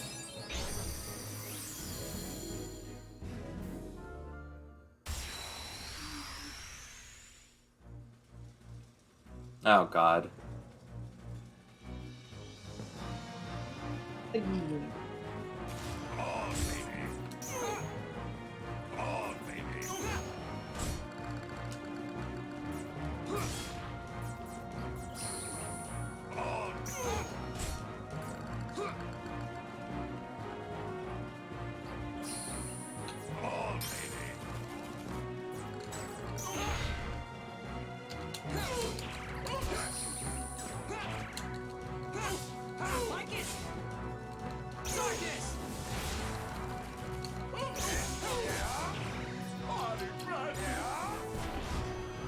Oh, damn it.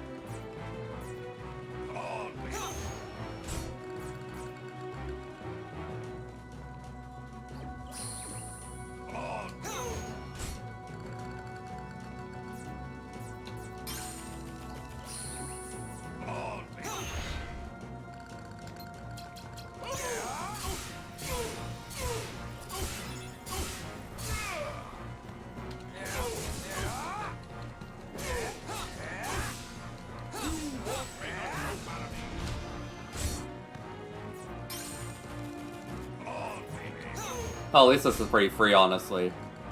Yeah.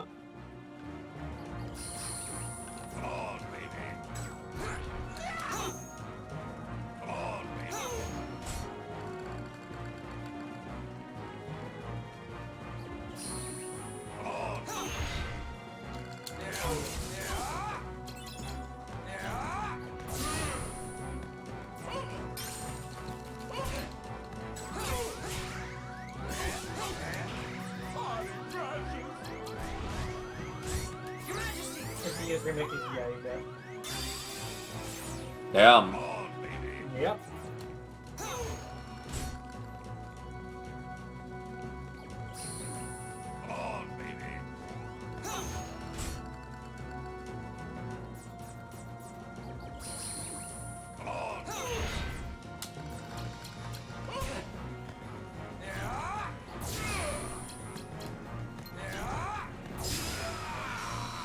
My god.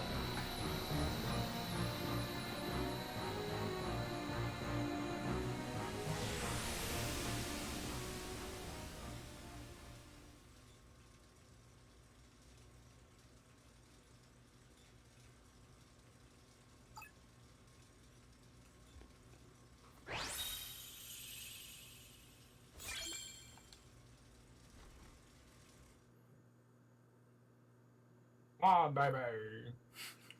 Okay, dude.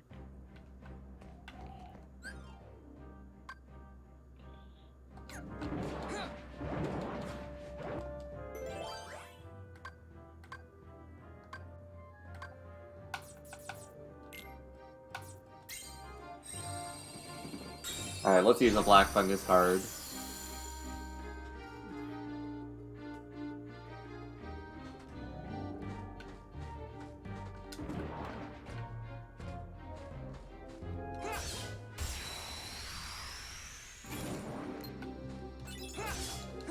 Take this. Like it. Take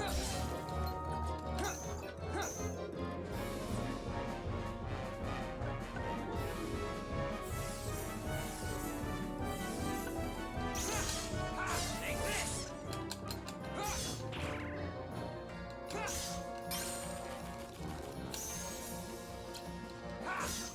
Like it. Yeah. Take this. Like it.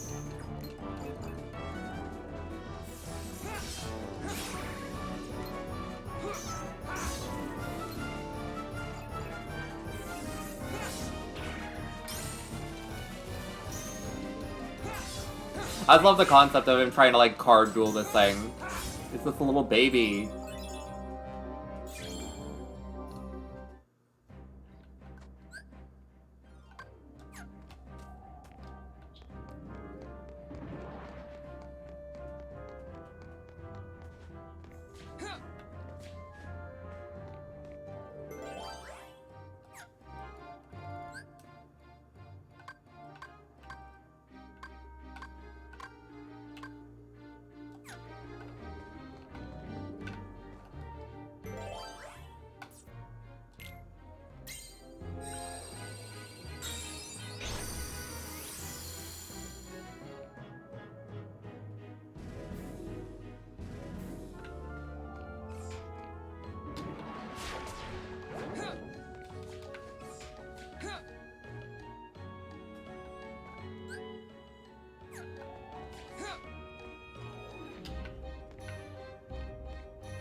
I don't know much about competitive Pokemon in general, but I remember really loving, like, I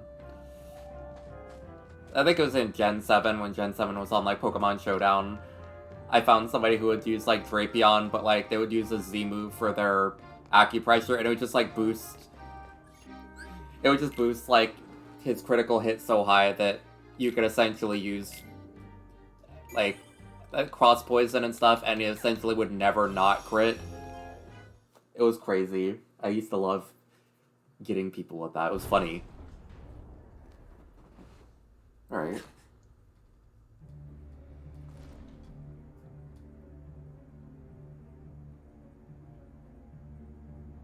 That scent. You're another one of those nobodies. Not you too, You've done Riku. well thus far. But to possess your powers and yet fear the darkness, what a waste. I do not fear it. I sense that you do. You're also capable of controlling the darkness. Cast away your useless fear. Open your heart. Embrace the darkness. And if I say no? Then you lose both light and darkness. And disappear.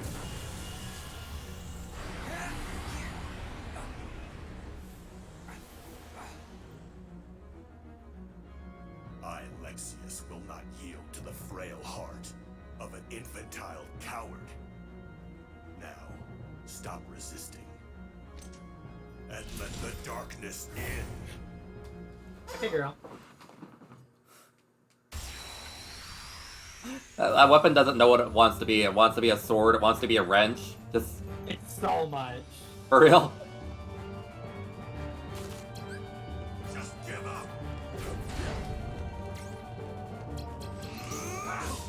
Take this!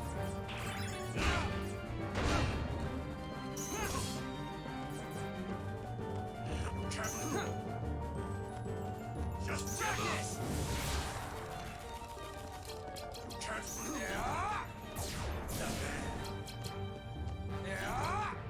Can't run.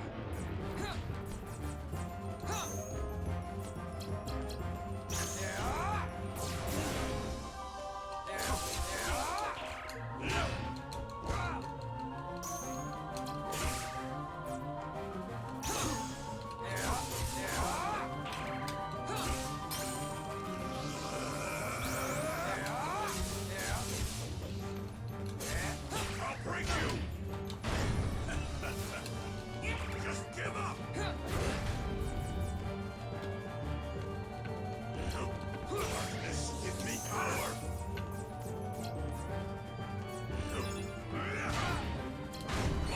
Oh god damn it! I was trying to get my Mickeys. Oh damn.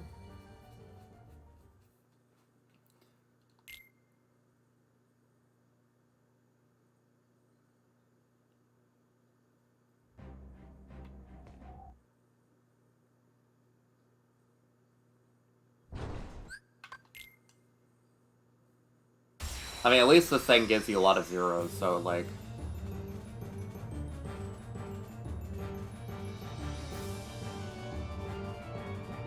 Yeah.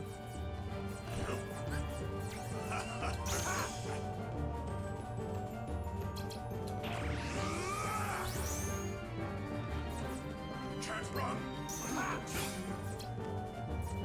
Just give up.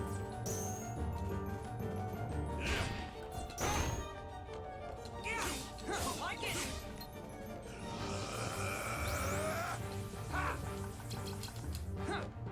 Take this!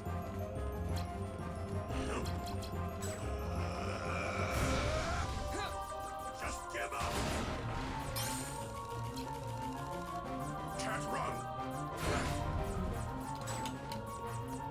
Just give up.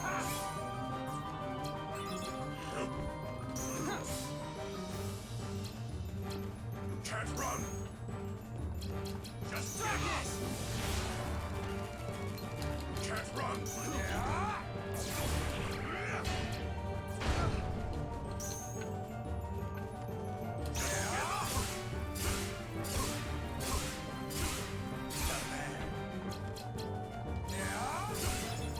I was gonna probably break this. Don't forget to use your enemy cards if you have to. Can't run. Just give up. Try your best. Like it! Can't run. Take this! Like it! Darkness, give me power. Your Majesty! Time's up!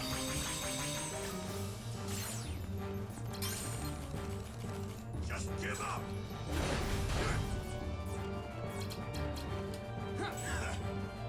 Careful about using. Okay. Yeah. Well. Can't Oh run. damn. Darkness! Can't run. Nothing. Nothing. Nice breaking. Just give up. Can't run.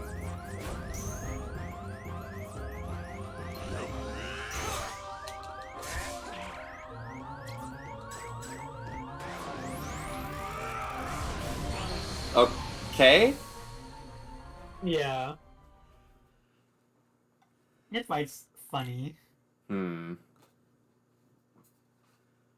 Yeah, whenever he's red, he's at max power. He has Oh. different colors to represent his strength. Ugh.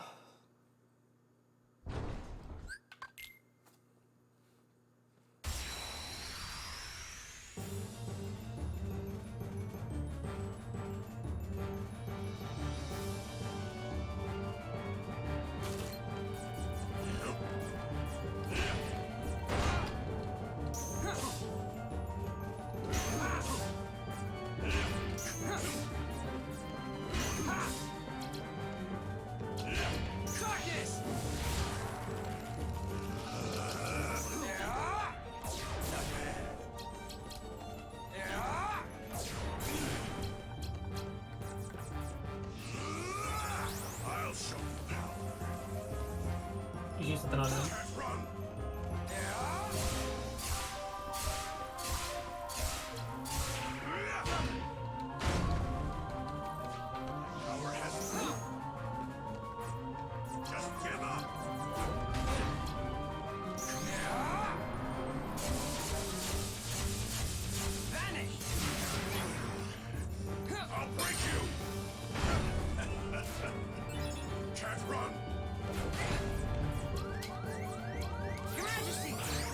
Oh, come on.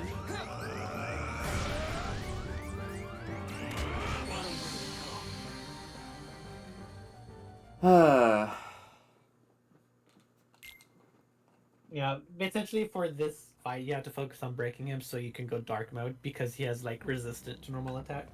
But I'm trying to do that as best I can, but he just kind of does Yeah. it.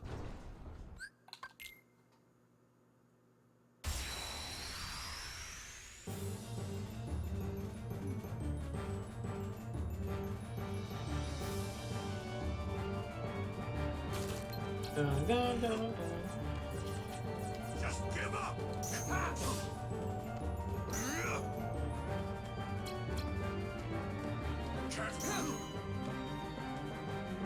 Return to the earth.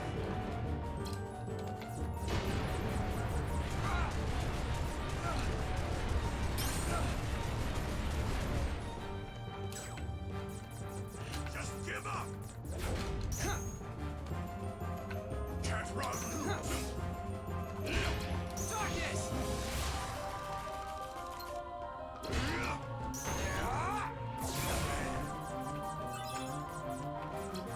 Just give up.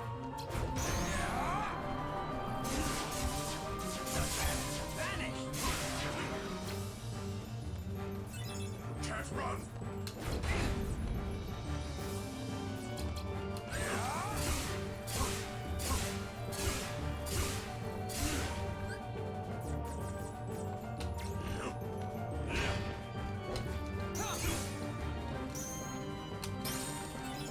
Just give up. Your Majesty! Time's up!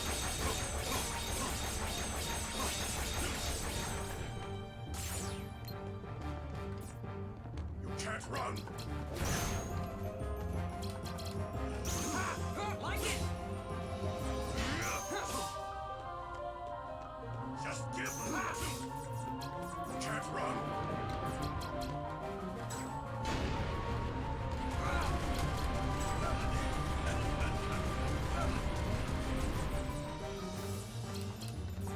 Darkness!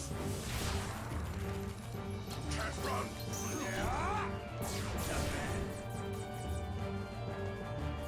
Just give up.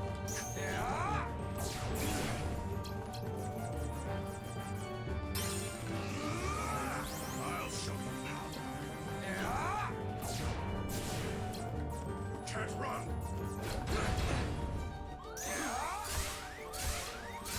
Misjudged. Thank God. Hell yeah. You got it, you got it, you got it.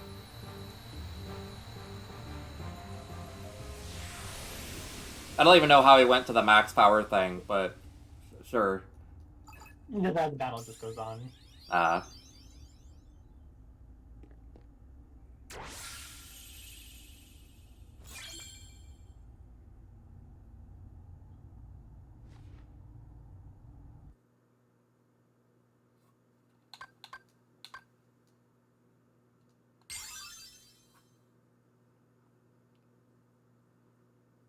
Oh, jeez.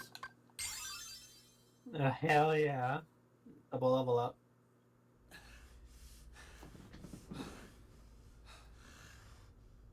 You're finished! Don't mock me. Yep. L. You were too much trouble. I was expecting he was just gonna die.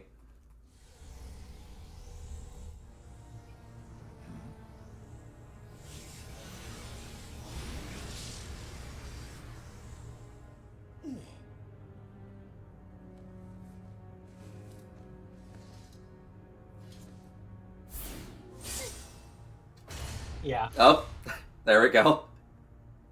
Too slow. You are the superiors. Forgive me, Zexion. This was a fight I should not have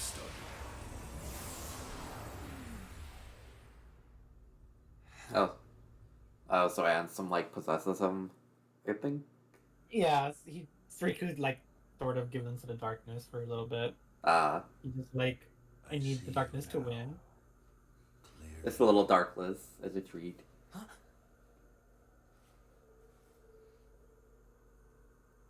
Lexius? Riku, I can see your heart. No, it's not. Darkness this foul could only be. That's it. Remember me. Let me drift into your heart. Ansem!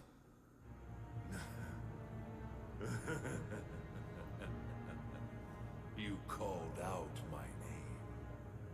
You have been thinking about me. You're afraid of the darkness I command. Good. The more you think of me, the closer my return draws.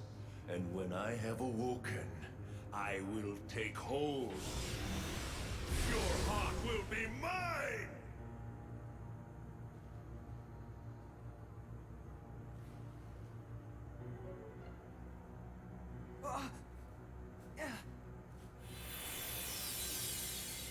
Riku, fight! Don't let him win! Your Majesty! You meddlesome Kane! The gay rat, he's not gay, he's straight, unfortunately. He's extremely straight. Yeah.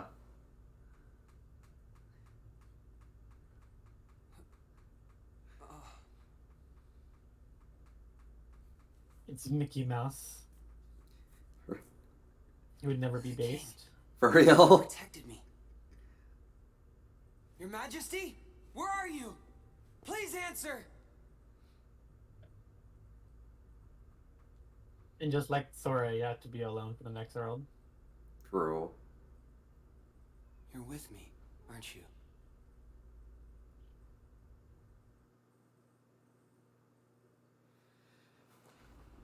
I think I'll probably call it here. Yeah, this is the perfect time to end it. Yeah.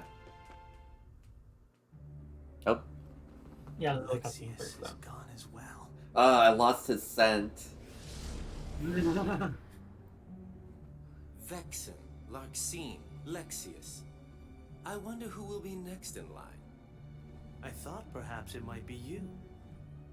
Me? No way. I already took my pounding from Sora. He thinks I'm done for good. No, I think it'll be Marluxia next. For defying the organization and targeting Sora. I hope he moves exactly as his heart commands him to. So, what about you? I thought you guys had plans for Riku. Yes, we were going to set him off against the traitors. But with Marluxia gone, there is no more need. He is nothing but a nuisance now. And he's dangerous as well. After all, he took down Lexius. You know, that is not how I do things. Tell me, did you obtain the data on Riku's home?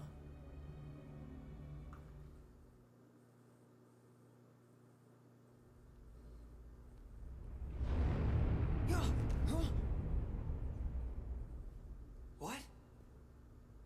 One of the senses died.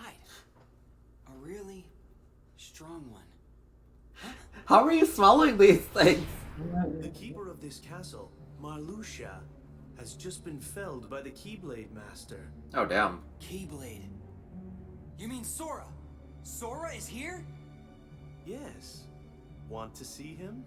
But can you face him? What's that mean?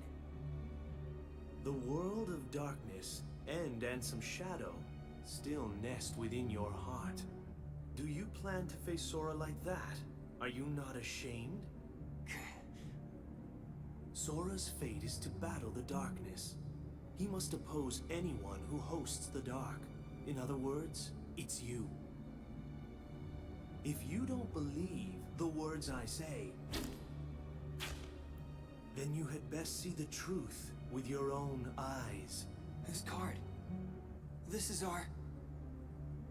Yes. It is your home.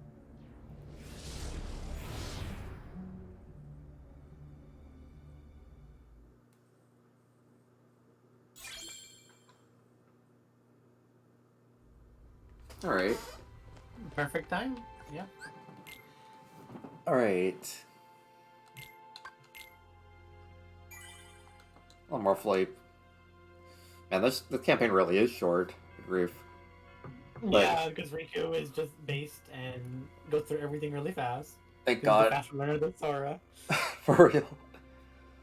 Oh man. Okay, yeah. Thank you for hanging out, everybody. Next week we'll finish the next one. We'll finish the story on Monday, and then on next Tuesday we'll get on Kingdom Hearts 2. Jugger's gonna be very excited to see me play that, definitely. For real.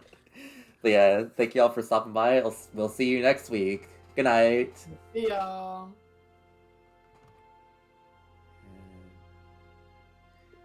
And